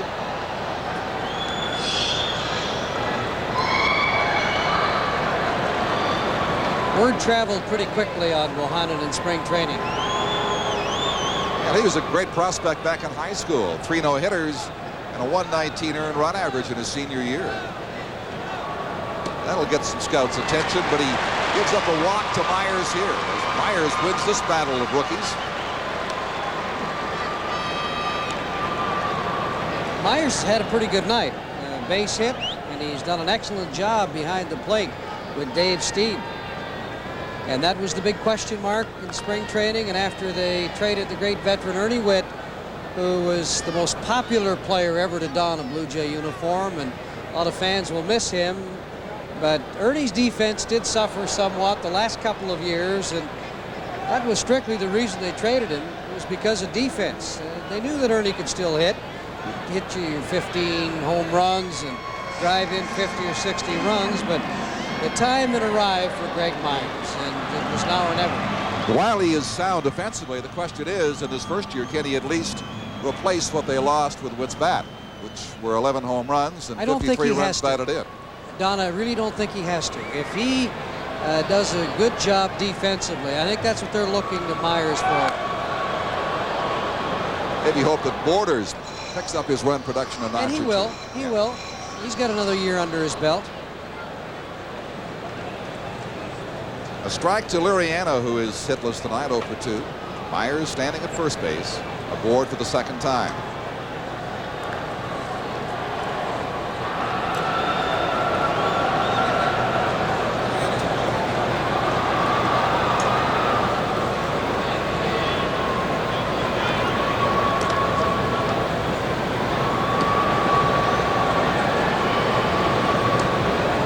Myers, of course, is no threat whatsoever to steal a base. Neither was Ernie. With the odd exception. You got that one right.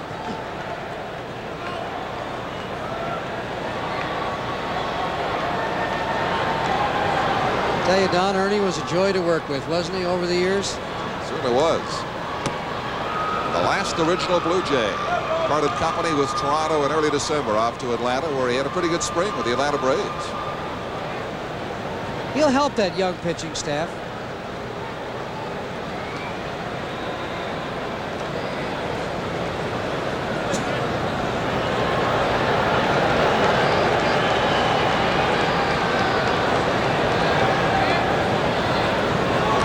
Preoccupation continues with Myers. Question becomes why. Yeah, they must think the hit and run is on. Kansas City again against the Jays. April 20th, 21st, and 22nd right here in the SkyDome. Bo Jackson and company coming in with a great pitching staff.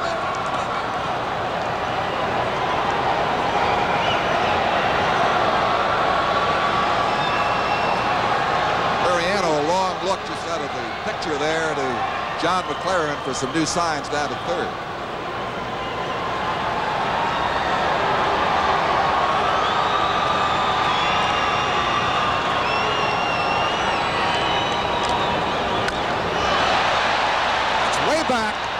Incaviglia has some room. He got a great jump on the ball. Had to. He sure did. Well hit by Liriano, but Myers retreats to first base with one out. Crack of the bat. Incaviglia was off and running. He got under it, Liriano did, just a bit. But you notice that Incaviglia was already gone. He's there. One hands it. But he makes it look rather routine. Determined not to get burned a second time.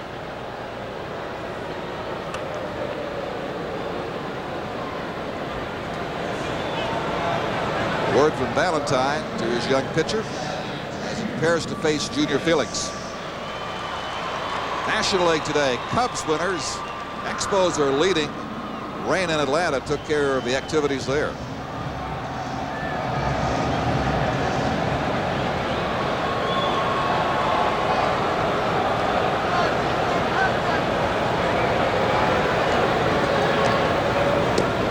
Down and in, Felix takes it. He walked in the third, doubled and scored in the fifth inning.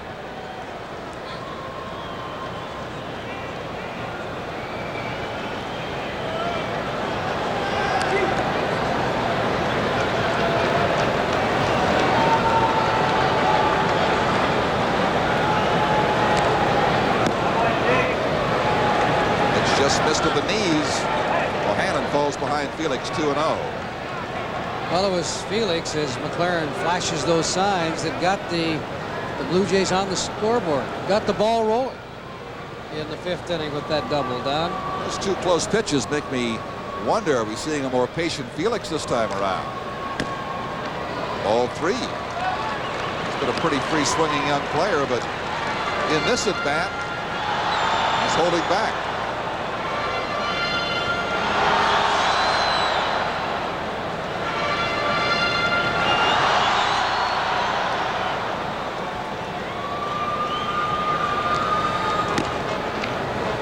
Fastball for a strike. It is 3-1. Fernandez, who tripled and drove in a run, is on deck. There's Tony.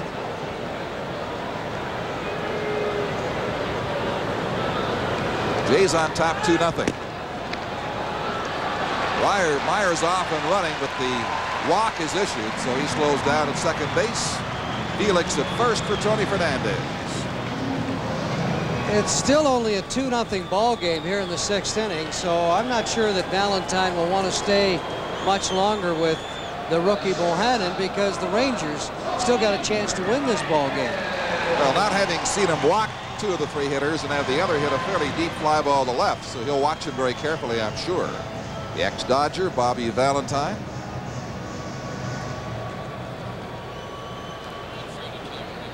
Good pal of Tommy Hough, our new analyst we mentioned coming in Sunday. Bobby Valentine is.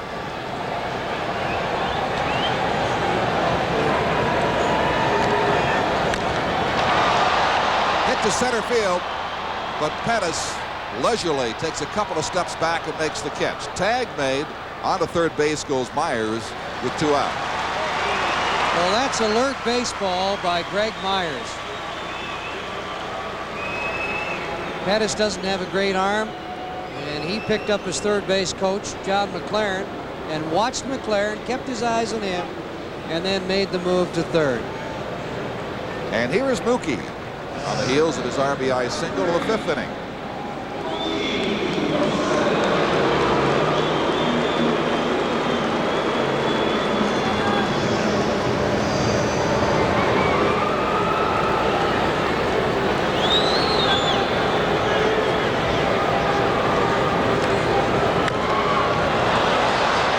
Left side.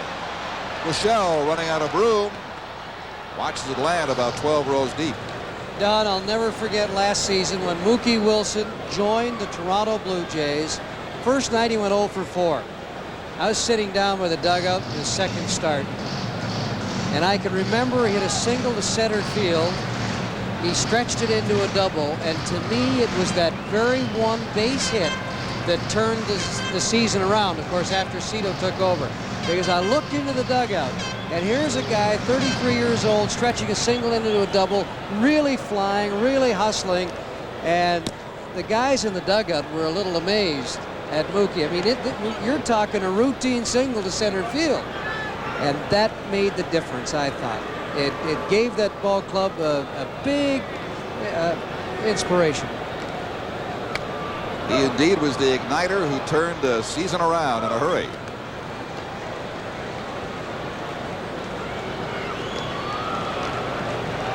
It was a team that had really lacked leadership until he arrived. And that tells you something with Mookie starting in center field last year. Well, I think when he arrived, they won 14 of the next 21 ball games. Now everybody's asking, can the Mookster do it again? Can he turn in a big season this year? I think if Mookie hits around 270, gets a 320, 330 on base percentage, and steals about 20 bases, that'll be a pretty good season. He has always needed to play, and the Mets chose not to give him that chance on an everyday basis. Hits on the left side. Runners were off and going, but he's gone at first base despite his hustle as the Jays strand 2 in the 6th inning. Go to umpire's room. After 6, it remains 2-0 Toronto on Labatt's Blue Jays baseball on CT's inning. We're sure if Dave would return, but he has gone after 6 solid innings of work tonight, shutting out the Texas Rangers and turning it over to the fireballer Henke. Don, I'm a little surprised at this move. Here it is, the 7th inning. And Henke is in the ball game. Tom Henke has not had a good spring training. I had a long talk with him before the ball game, and he said, you know, it's the old story. I need to pitch lots of innings. He didn't pitch many in spring training. I said, well, what about leading up to spring training? Did you throw back home? He said, a little bit. I didn't throw off a mound.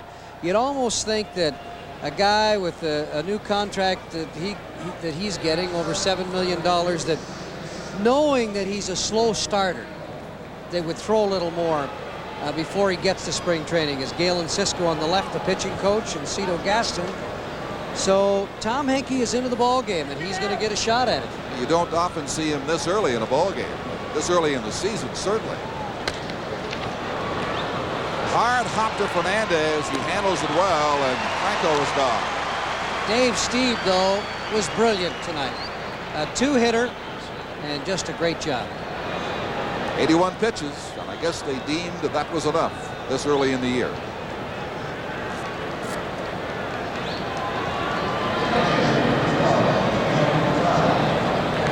Well, as I said earlier, Steve came to spring training, and he was in good shape. I mean, he was throwing hard the first day, and looked like he could go out and pitch 4 or 5 even that day.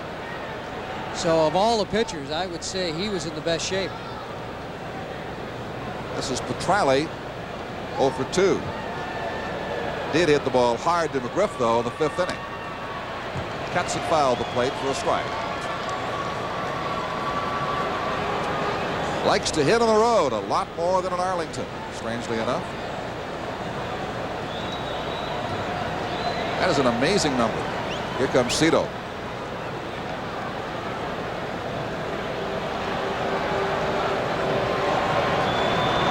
I don't know if Hanky hurt himself or what the situation is. Myers obviously caught something.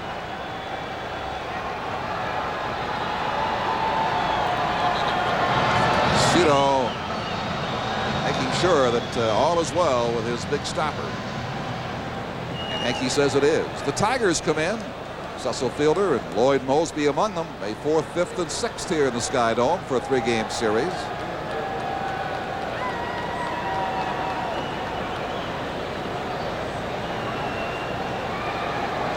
Hanky continues against Petrale. Hanky really has always been a two-pitch pitcher. Good fastball and that fork ball. And he had a slider. He picked up a slider, a little bit of a slider last year. He's trying to throw a new one that has a better spin on it this year. That's what he worked on in spring training.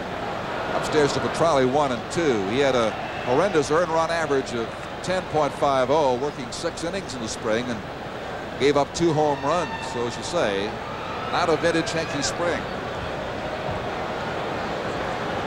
There's the 1-2 to Petrale. Up high again. Count even now, 2-2. Said his fastball's not even up to 90 miles an hour yet. But he'd be a little more pumped up, of course, tonight. Opening night, 50,000 fans looking on, and the old adrenaline flowing. There was a season, 2 years ago, he didn't get up to full speed until July. Well, under Jimmy Williams last year, he opened up the season. He was 1 and 3 and a couple of saves. And when Cito took over, he went 7 and 0 and 18 saves and 19 opportunities.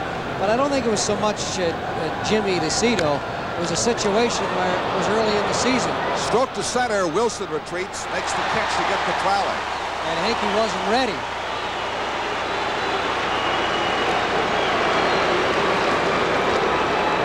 So at 33-34, Mookie Wilson showing decent range out in center field. Something the Jays thought they were not getting from Lloyd Moseby in the latter part of his career. Well, there's no question. Mookie Wilson can go get a fly ball better than Lloyd could.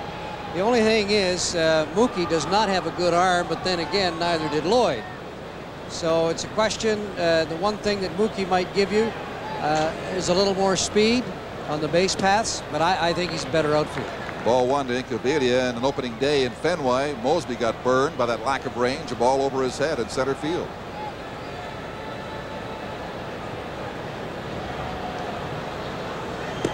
But having said that, Lloyd playing in Detroit in that ballpark, it'll probably extend his career. Oh, there's no question about it. In Detroit, Moseby could hit 20 to 25 home runs for the Tigers. In all the years we watched the Shaker here in Toronto, never saw him dive for a ball. He'd slide a lot, never dove. That's what they used to say about Garcia. He'd never leave his feet for a ground ball. Never dive after one at second base. Did he catch on? Did he? No, he's out. He's finished. He was trying with a couple of teams. I think the Yankees he had a shot at this spring. The Yankees didn't released him. Yeah. Back to Mookie, and he's got to travel deeper for this one. Can't get it. Off the wall. Incaviglia is stopping at second base.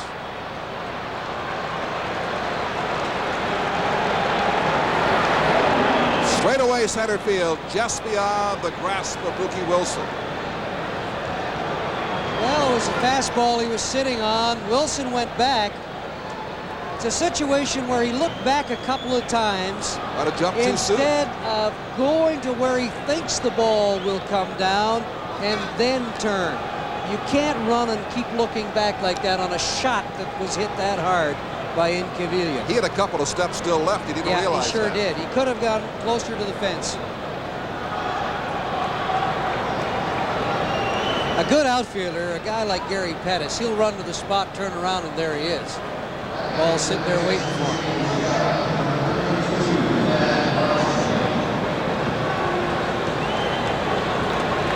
And Bosley pinch hitting now. All three balls off Hanky been hit hard here in this inning. Hitting for Buechele and a strike to him.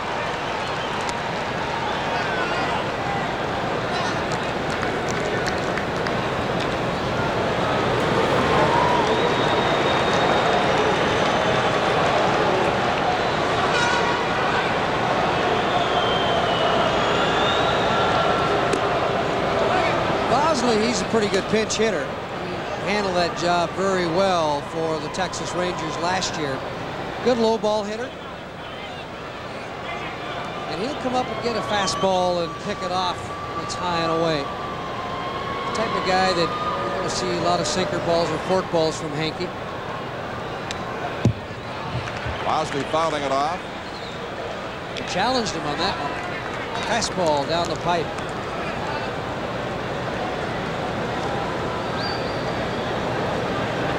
Been around Bosley. His best year as a pinch hitter was with the Cubs in '85. Hit .333 that season.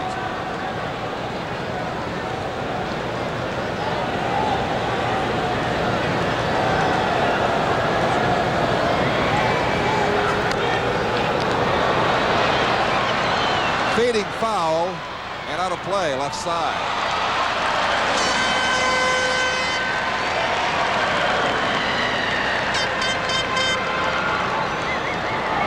Well, as you look at the hockey score, Toronto ahead 3-2 now in the third period.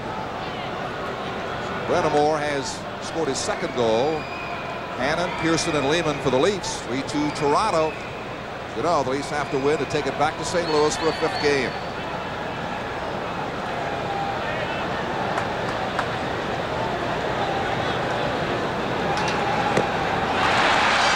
Struck him out. A decent inning for Henke despite the long double off the wall by Incaviglia. As he gets Bosley with his trademark. A high hard one. Seventh inning stretch time. Advance Blue Jays baseball on shortstop for the Texas Rangers, Jeff Kunkel. And Houston, the shortstop, moves over to third base. And the third Texas pitcher of the night is Gary Milkey.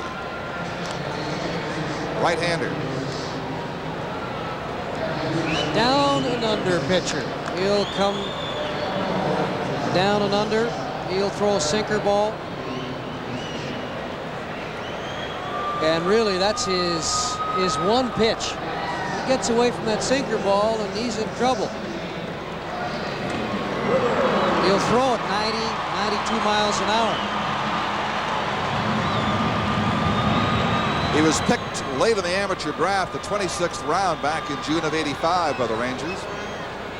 Facing Gruber here. Starts him off with a strike.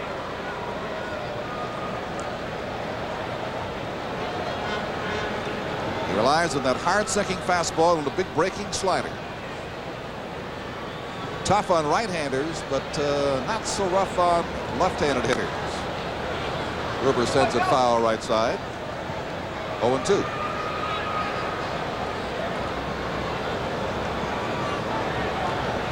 Blue Jays only faced him once all last season, and they got to him for 3 hits in a third of an inning. And a run.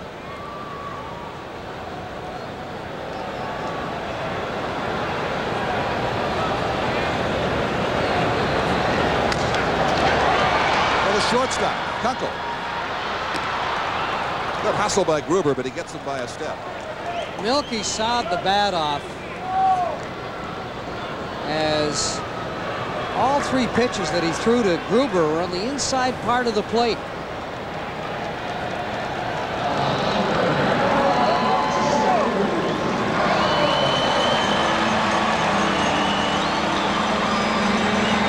He's got a tough out on his hands here in the person of George Bell.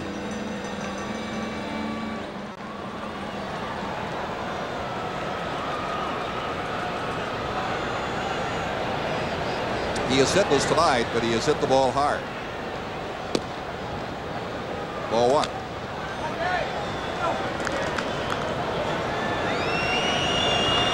Blue Jays have left 8 runners stranded tonight. They had the potential for more than the 2-0 lead they enjoy right now. Round goes Bell, 1-1.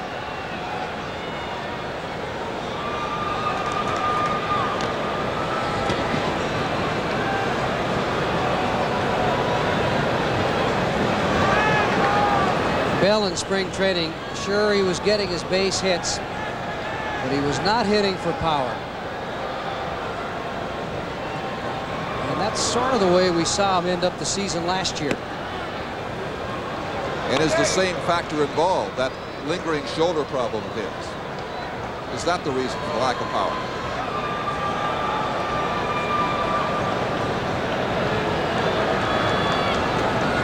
Well, George will be looking for a new contract next year, so I think you'll see a good season out of him. I think that was part of my observation earlier at spring training, how he was a kinder, gentler George. Oh, that'll change, don't worry. Just give him time. He was rather cheerful, accommodating to most requests from the media. Well, I've never had a problem with him, but I'll tell you what, he can get on the rag in an awful quick hurry. I think you probably are the only man he ever liked. Well, that's only because I go to his golf tournament in the Dominican every year. That could be the reason. And pay your own way. 2-2 to George.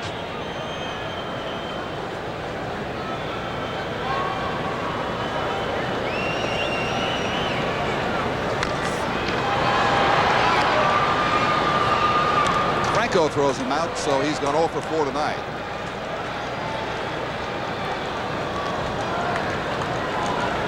And here he comes. Well, they're looking for George to drive in 100 runs again this season, and I'm sure that he'll do it or come close to it. But you can tell with his swing that he's not swinging with any authority at the plate. And with Bell, when he gets that weight shift working and that weight balance in the batter's box, he's just a different hitter, a much more confident hitter. He doesn't want to talk about it. I think he has trouble now with both shoulders, to tell you the truth. Well, he didn't talk about it last year, and you could see how much he was hurting. I haven't seen any indication of it in spring training or so far into the season. He'll play through it all, no matter what. The Blue Jays wanted Bell to see Dr. Andrews, and he wouldn't. He said, my shoulders are fine. Nobody's going to cut my shoulder. He'll play through it all, no matter what. The Blue Jays wanted Bell to see Dr. Andrews, and he wouldn't. He said, my shoulders are fine. Nobody's going to cut my shoulder.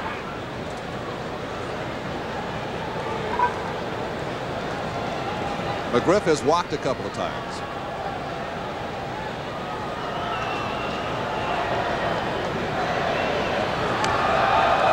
Cuts it foul to go 1-2.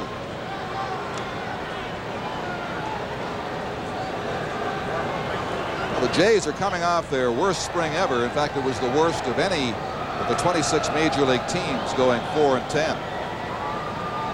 What's the old saying? Bad rehearsal, good performance. Well, they had a great spring training last year, and look what happened to them. The reverse. They fell out of the box, 12-24, and Jimmy Williams lost his job. I honestly don't think winning is important in spring training, Don, although as fans, we all like to see the Blue Jays win every time they hit the field. Well, it's been a night off for the French Revolution, the miniseries on CTV. It returns tomorrow night. Be sure not to miss part 3 on CTV. Exceptional times required exceptional measures.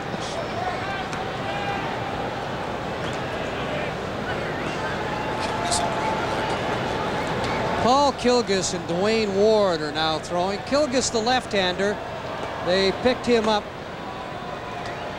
from the Chicago Cubs. They traded Jose Nunez, and Nunez now is the Cubs' #4 starter. Kilgus gives the Jays some balance out of the pen from the left side. Not a fireballer. He'll nibble away. Has done so very effectively. And if one of the starters falter, a Flanagan or a Key, or whoever it might be, Kilgus is there to step in. Griffin, a full count, keeps it there.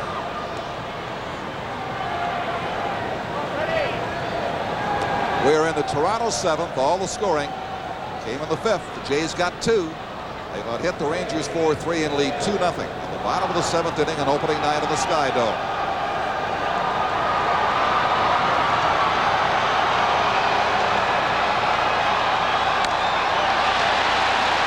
Flash to right. long single as Sierra got there in a hurry. Oh, a great play by Ruben Sierra. Shows you the speed and the ability that he has as an athlete to cut that rope off hit by McGriff, and I mean, it was a shot. And notice how quickly he gets over and how quickly he stops and gets that ball back in. He's a good one. And handled the bounce here on foreign artificial turf. Bobby Valentine is going to make another change, it appears. Looking to go to a left-hander. The indication down in the bullpen. Well, Kenny Rogers is out there. Guitar and all, huh?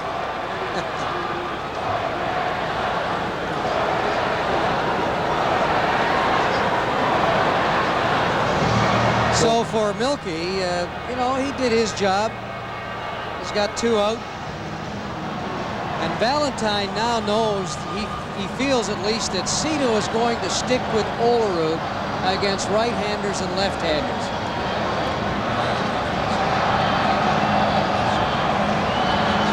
So he's on his way to the mound, and while he makes that trip, let us take a journey on the Esso Road to Excellence.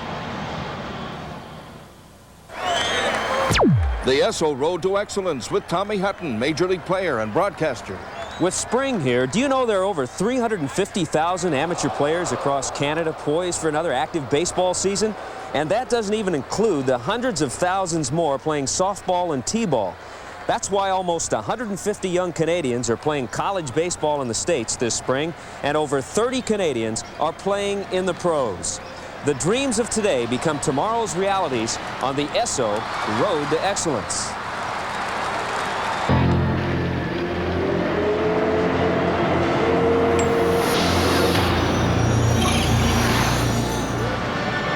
And as you look at Rogers, a reminder we'll be hearing much more of Tommy Hutton on Sunday from Kansas City. Our next telecast, 2:30 Eastern Time. Check for the time in your area.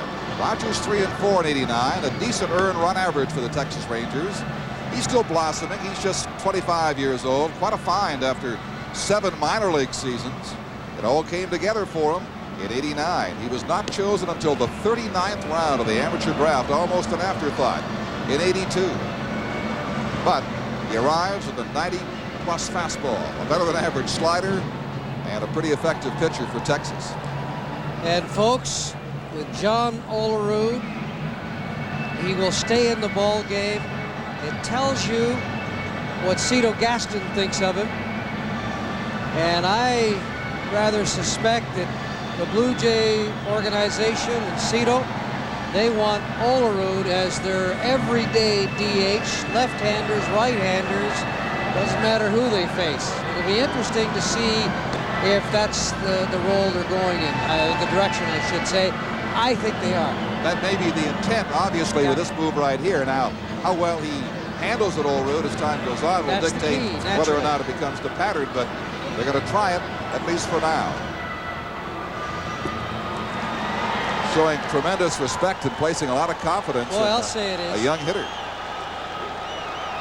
Letting him face all kinds of pitching.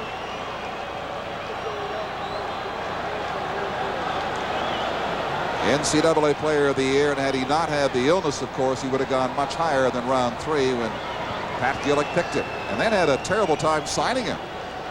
Dug his heels in, wanted to go back to college for his final year, and Gillick made the price right in the end.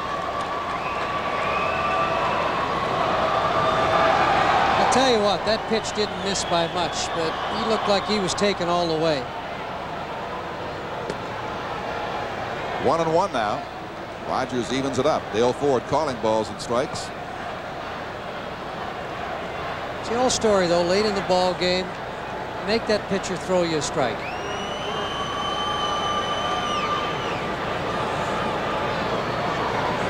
And not many young hitters will make a pitcher at any time do that. Olerud has the patience, certainly.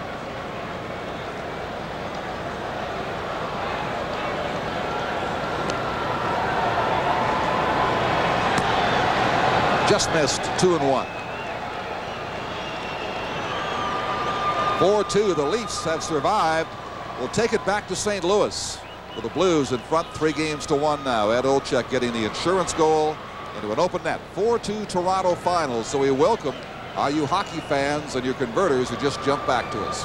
It's a great ball game. 2-0. Blue Jays leading. And we're in the 7th inning. I'd like to have the battery concession tomorrow because I think folks tonight probably wore the converter batteries out in one evening on a big sports night here in Toronto and across Canada.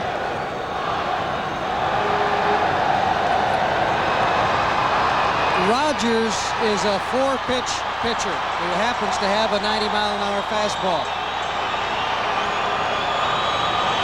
He's got an excellent move to first. Picked 7 runners off last year. He's been fooling around with a sinker ball. He probably won't use it, although he was throwing it in spring training. He won't use it at least until he gets into a game either with a comfortable lead or a few runs down. Here's the 2-2 into the dirt. Off goes McGriff to second base easily.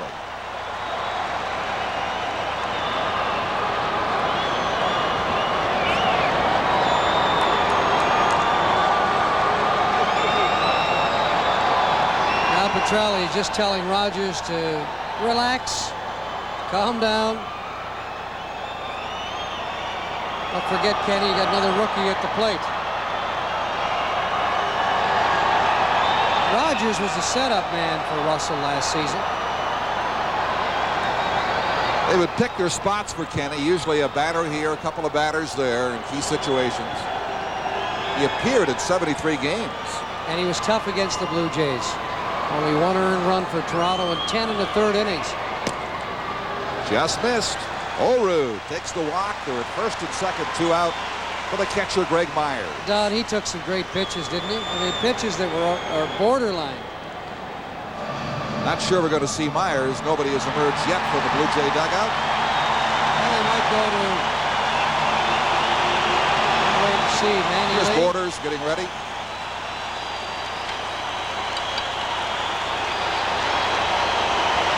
Now Borders has got the bat. Pat Borders. And he will let Liriano settle in the circle behind him and come to the plate. Hitting for Greg Myers.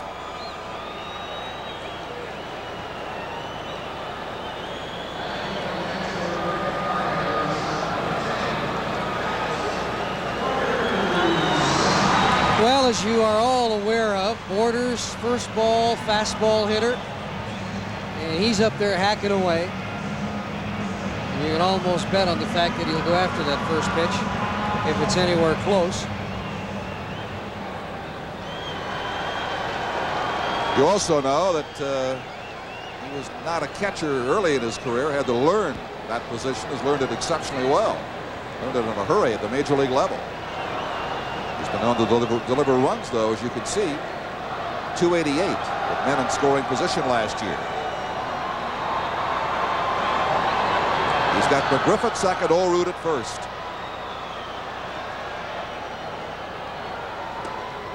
Watches it float wide, ball 1.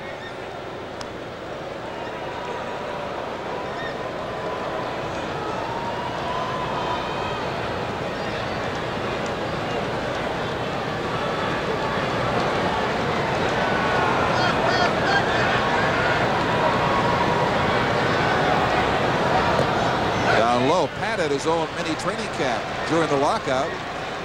Indoor batting cage, pitching machine at his home in Lake Wales, Florida.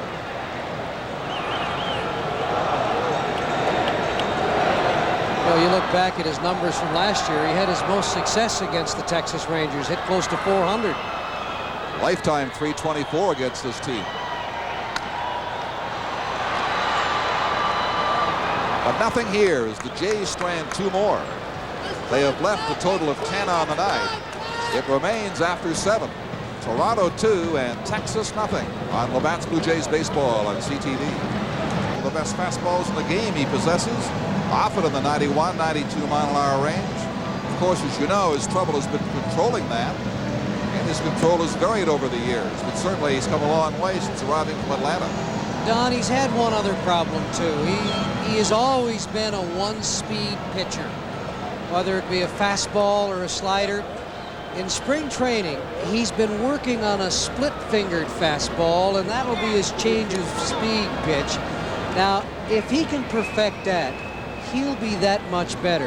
As hard as he throws, if he can throw a good off-speed pitch, he'll really be tough to hit. So, I'm not sure he's going to throw it tonight, but I know he's been working on it. Borders catching him now.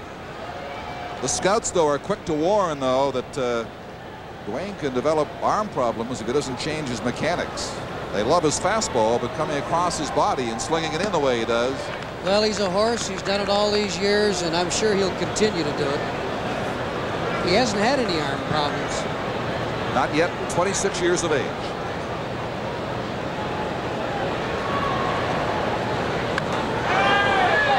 Well, Pettis swung at that in defense. Lucky the bat was in front of him. 1-2 is the count after Pettis. Houston and Palmeiro scheduled for Texas here in the 8th inning. Good look at it right there from that camera high atop the dome.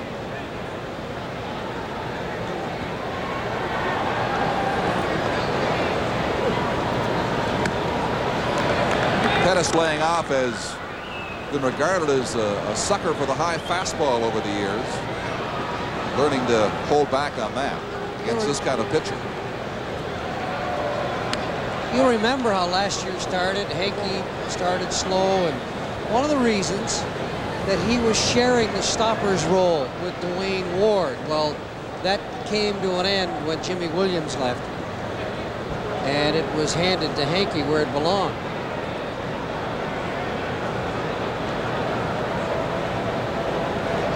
Here's Ward's 2-2. Struck him out.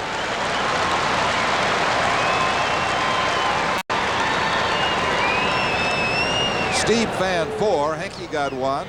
And now Ward fans his first batter. Well, that was a simple case of challenging Pettis. Here's my fastball. Go ahead and hit it. Now the man who began the night at shortstop shifted to third, Jeff Houston. Ward just missed inside with him. Palmeiro on deck behind Houston.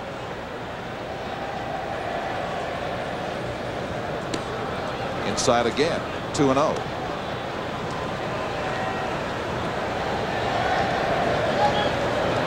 Ward has always been a power pitcher.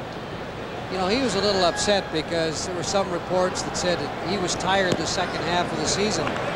He said, nobody asked me if I was tired. And he said, I can tell you that I wasn't. He said, all I want, just give me the ball. I want to go out and pitch.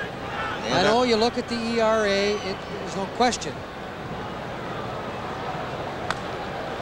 Fouled away, 2-2. But you got to remember, he pitched 30 more innings in the first half of the season, too. And he did a better job. He was pitching in the first part of the season with confidence. He didn't have that confidence in the second half.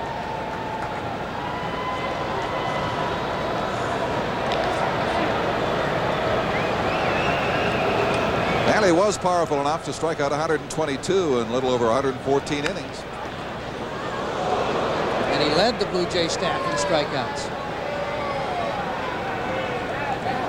Continuing his battle here with Jeff Houston at 2-2. One gone, the Texas 8th. Toronto leading 2-0. Both runs coming in the 5th inning.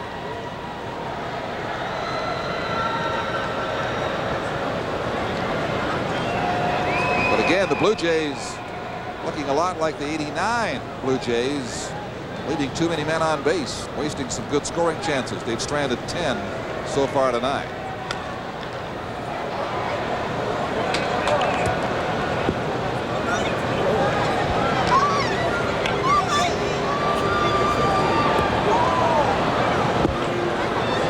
It has been quite a night in the SkyDome.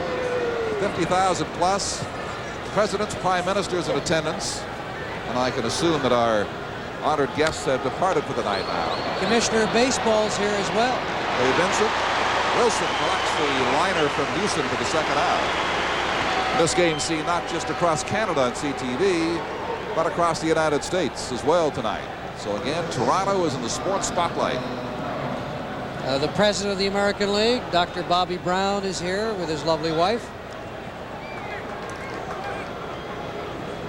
Everybody walked into this Dome Stadium today shaking their heads. They couldn't believe the security. It was in abundance. In fact, during our pregame preparations, members of our crew, our producer Tom McKee, couldn't get from one point to another for our meeting. We couldn't then, after the meeting, get from that point down to our broadcast location because the leaders were still meeting, and they sealed entire areas off. Like the media were standing out in the rain for the better part of an hour waiting for their credentials for the doors to open. So that was a different day on opening day 1990 in Toronto. Palmeiro with a 2-1 count. 1 for 3 on the evening.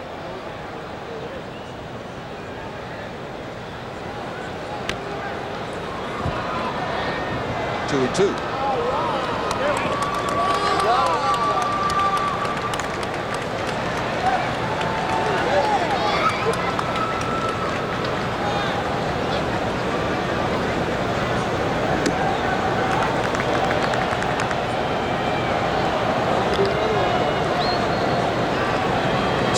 To keep tabs on what Cito is thinking. After the game, it'll be interesting to ask him.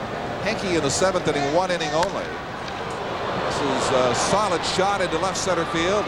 Wilson cuts it off, but heading for second base is Palmeiro. He's got the double. Is it his intention to use Ward the rest of the way? Or will each of the relievers, maybe David Wells, come on for inning number 9? It depends how Ward does here, because Wells has been simply outstanding. He did a good job last night, but this is almost a gapper. Look at the speed of Mookie Wilson. Cut that off. That should have been a triple. And Mookie did a great job as Cito comes out of the dugout to talk to Ward now. Everybody's been talking about the way David Wells has been pitching. He did it in spring training, and again last night he turned in a solid effort. Down in Arlington. He pitched an inning in the 3rd and only gave up 1 base hit. He came into the ball game and faced Harold Baines with 2 on and got Baines. That's what he has to do right here. Yep. Harold Baines, the next hitter, and Cito will go to Wells, the left-hander, to face him. Baines, the big run producer last night, though, not at Wells' expense earlier in the game, off Stottlemyre. 2-run shot, drove in 3 in the Texas 4-2 victory. You're watching as Wells comes in. Labatt's Blue Jays baseball. It's 4th pitcher of this opening night. Those are his numbers last year. But down the stretch, he allowed only 3 earned runs in his final 23 appearances and held the opponent scoreless in 20 of those games. And yet, he's the kind of guy one night looks entirely unhittable, and the next night absolutely hittable. Inconsistency plagued him in the past, but certainly toward the end of last season, he got into a groove. He was throwing in the low 90s last night in Arlington. I thought he looked real sharp. He comes on to face the left-handed power of Harold Baines, key figure in that big trade of the White Sox late last season. Baines is a tough out. Appeal at third base is denied by umpire Jim Evans, so it is ball 1. Baines did not swing. He's 1 for 3 tonight.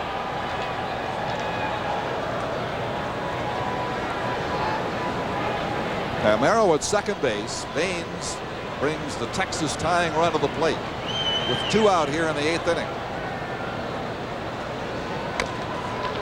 On the ground, a roller to McGriff. Wells covering the flip, and the inning is over. A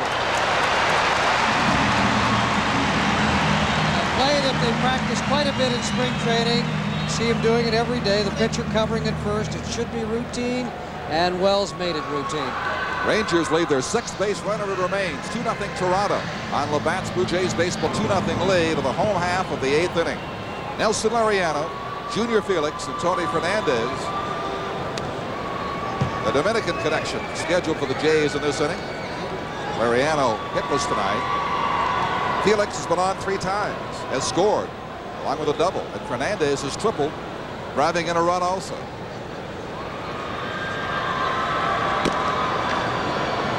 Rogers missing outside. It is 1-1 to Laureano, who's gained respect for his quick bat speed. You know, we talked about the strength of this ball club off the top of our telecast, Don, and how the starting staff, the only one of them that was above 500 last year was Dave Stieb. But what Stieb did tonight, he turned in 6 innings and was simply brilliant. Gave up only 2 hits. They didn't score on him. And then they got into the Blue Jay bullpen, and that was the strength of the club last year. And Hankey and Ward and Wells so far have done an excellent job too. So the game is going the way it should go for the Blue Jays. Liriano generally regarded as a better hitter from the left side, but he's almost even in terms of percentages. 4 points left to right last year, so that doesn't bear that thinking out, and most scouts really think he is better from the left side of the plate. Hitting right here, of course, against Rogers with a full count.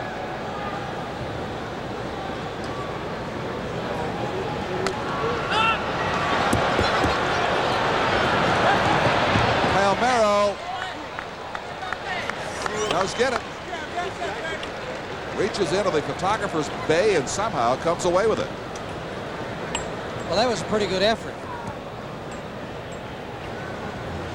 He got to the fence, and look at how he fought to hang on to that ball.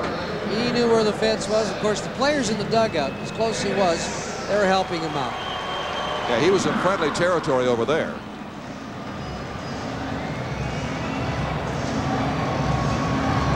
Rafael Palmeiro had a good night with a glove and with a bat. Now Felix.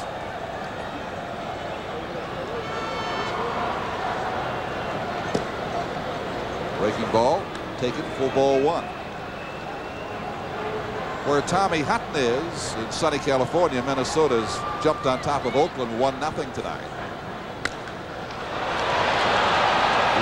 Way back in right center field. It is off the base of the wall, and Felix is on his way to third. The speed of Junior Felix gets him there standing up with a triple.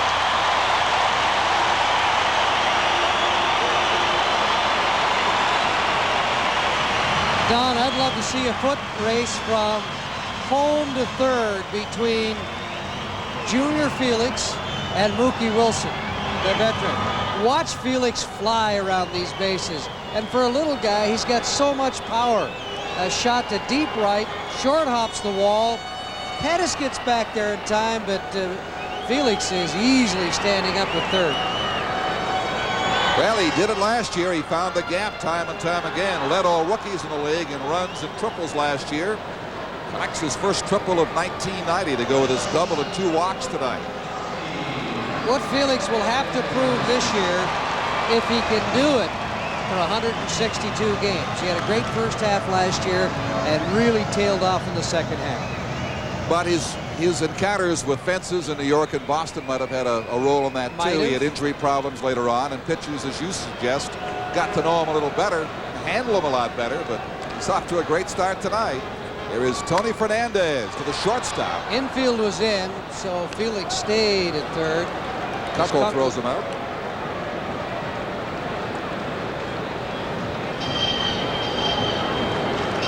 That'll bring up Mookie Wilson with Felix at third base, and 2 out now as the Jays look for a little bit of insurance here for the Texas 9th inning.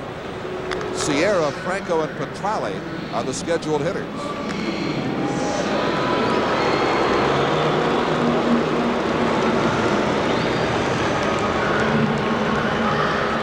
Wilson earlier brought Fernandez home from third base after Tony had tripled.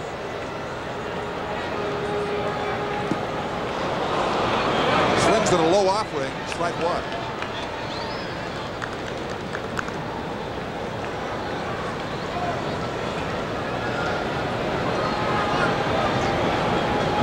Mentioned Rogers, 73 appearances leading all Major League rookies last year.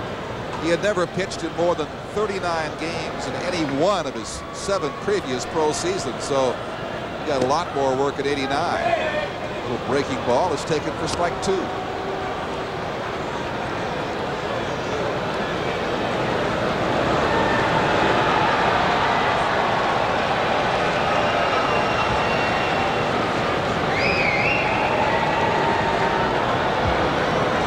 mix-up?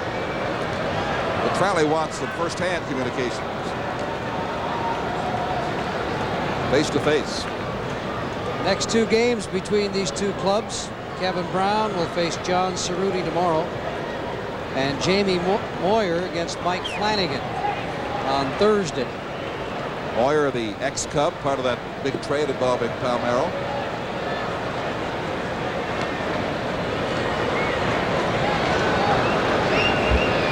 Rogers 0-2. Full Buki on it. And the Blue Jays strand Felix, their 11th abandoned base runner of the night. We will go to the Texas 9th inning. Last chance for the Rangers, trailing the Toronto Blue Jays 2-0 on Labatt's Blue Jays Baseball on CTV. The Blue Jay pitching staff working a shutout tonight, checking Texas on 4 hits for the 2-0 Toronto lead. But oh my, the Jays could have had so many more runs on so many different occasions tonight. But for now, the 2 will do, as Sierra, Franco, and Petrale, the 4, 5, 6 hitters, come to the plate for Texas against left-hander David Wells.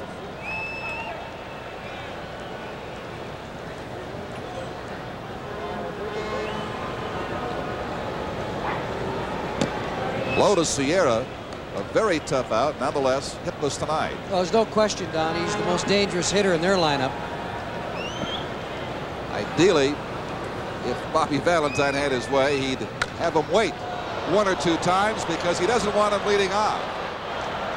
It's to the wall and gone. Sierra leads off with a home run that brings the Rangers within 1.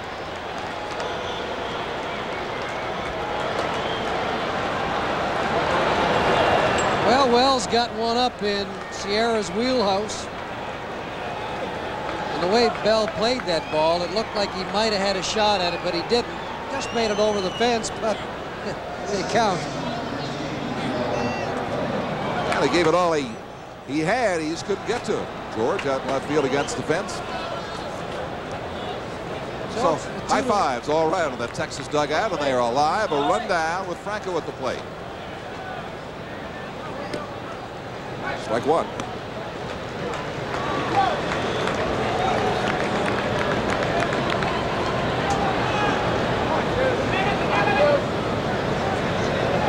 Franco also hitless tonight.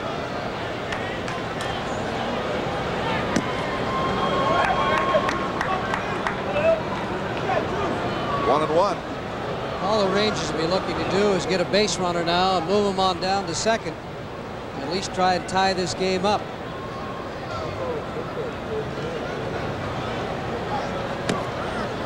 Must be a lot of confident Blue Jay fans because this stadium is really thinned out. But the game is on the line. A lot of Blues showing empty seats that were earlier occupied in this crowd of nearly 50,000. There's the 1-2, and he struck him out. Franco goes down.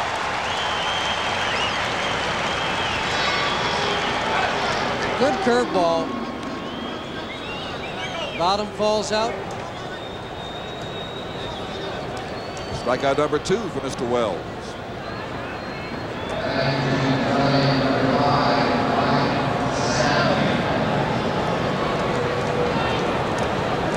And we get a pinch hitter for Petrale and Stanley. Stanley's not a bad hitter. Oh, he's a catcher. Doesn't have much of an arm, but he swings a pretty good bat.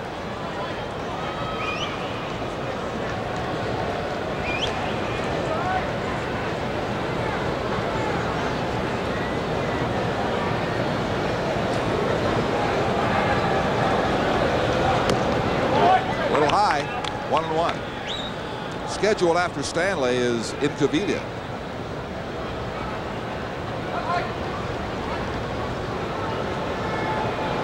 Stanley is an opposite field hitter.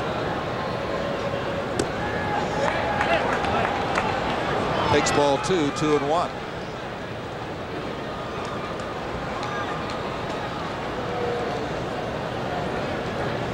Double.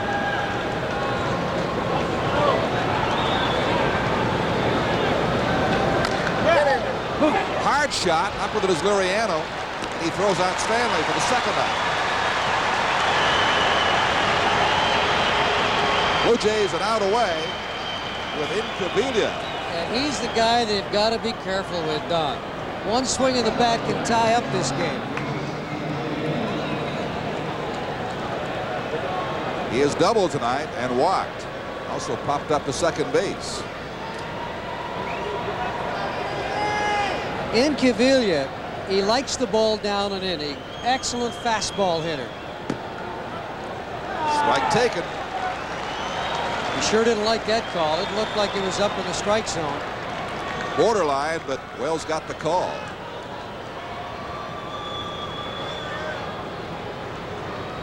You can't really pitch this guy away either because his unusual power to right field, but Wells is 2 strikes up on him.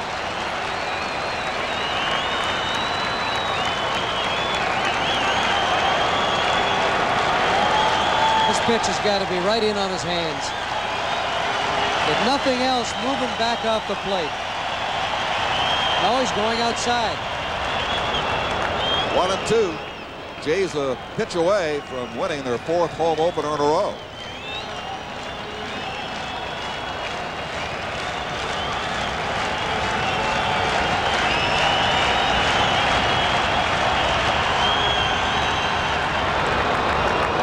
Two.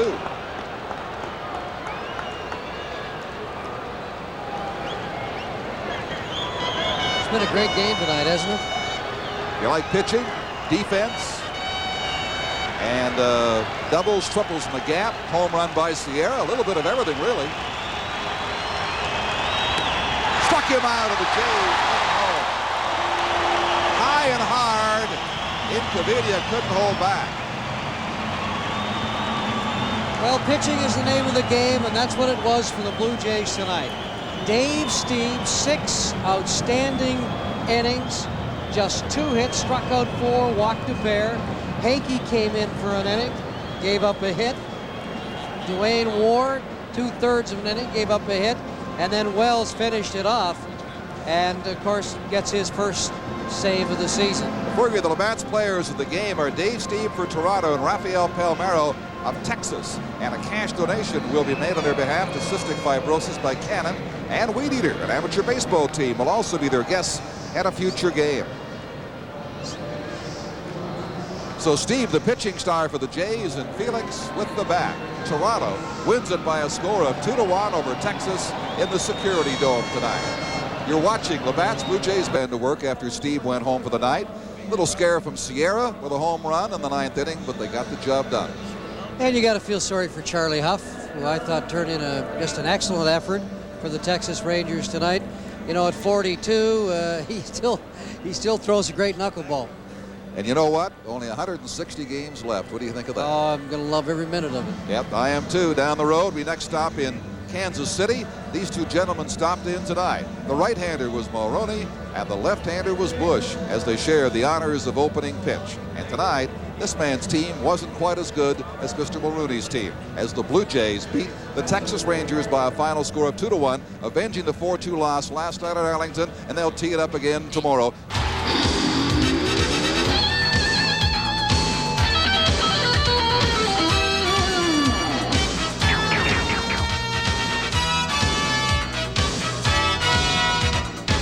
Labatt's Blue Jays Baseball on CTV. Brought to you by Labatt's Blue, the clean, true taste of Canada, and proud sponsor of Labatt's Blue Pitch. From the major leagues to neighborhood diamonds, it's the way we play. Brought to you by Esso, makers of high-performance Esso Supreme Gasoline. By Xerox, we answer to you. And by your local bottler of Coca-Cola Classic.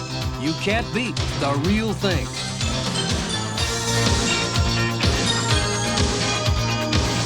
This has been a special presentation of CTV Sports, produced in association with TV Labatt by authority of the Toronto Blue Jays. The final score, the Jays win it 2-1. The winning pitcher, Dave Stieb. The loser, Charlie Hough. Major League Baseball next on CTV, Friday, April the 13th at 1:30 p.m. Eastern Time, New York and the Expos.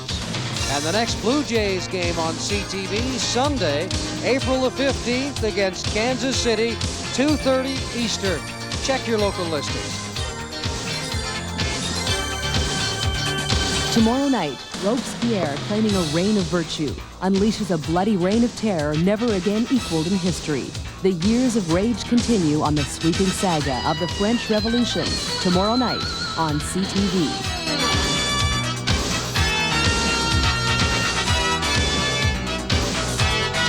A packed house showed up to take in the Jays' 1990 home opener against the Texas Rangers. Included in the crowd, Baseball Commissioner Fay Vincent, American League President Bobby Brown, and a couple of political heavyweights. Prime Minister Brian Mulroney and U.S. President George Bush each tossed out the ceremonial first pitch. Don't quit your day job, gentlemen. First inning, Mookie Wilson on board after a walk, but Charlie Hough will pick him off. At least that's how the first base umpire saw it. Fourth inning, still no score. George Bell will smoke a line drive to the left side, but Steve Buechele goes way up to make the grab. In the fifth, Tony Fernandez sends a fly ball to left field. Pete Incaviglia totally misjudges the ball. Junior Felix will come around to score from second. Fernandez gets credit for a triple, 1-0 Blue Jays. The next man up is Mookie Wilson. He knocks a Charlie Hough pitch into center field for a single. Fernandez trots home. It was 2-0. Dave Stieb allowed just 2 hits through 6 strong innings for the Jays. He had 4 strikeouts for the win. Tom Hankey, Dwayne Ward, and David Wells mopped up. The Jays beat the Rangers 2-1. Mostly breaking balls, mostly the slider, but I threw some curveballs in there, and they break kind of similar. The curveball I think breaks across a little more than the slider does, and it breaks down. But I threw a few changeups in there and a lot of curveballs and sliders, and they were breaking good and kept them off balance. Dave looked real well, and with time, he'll be able to go a longer distance. I was kind of sorry to see him leave because he was doing so well, but he did good while he was in there. He did great. I'm still not 100%, but it's coming, and hopefully within a week or so, with good steady work, I'm going to be up to where I want to be. Tomorrow night, the Rangers will send their sophomore right-hander Kevin Brown to the hill against Jays lefty John Cerruti. Tom Seaver calls Brown one of the American League's best-kept secrets in his Major League scouting report.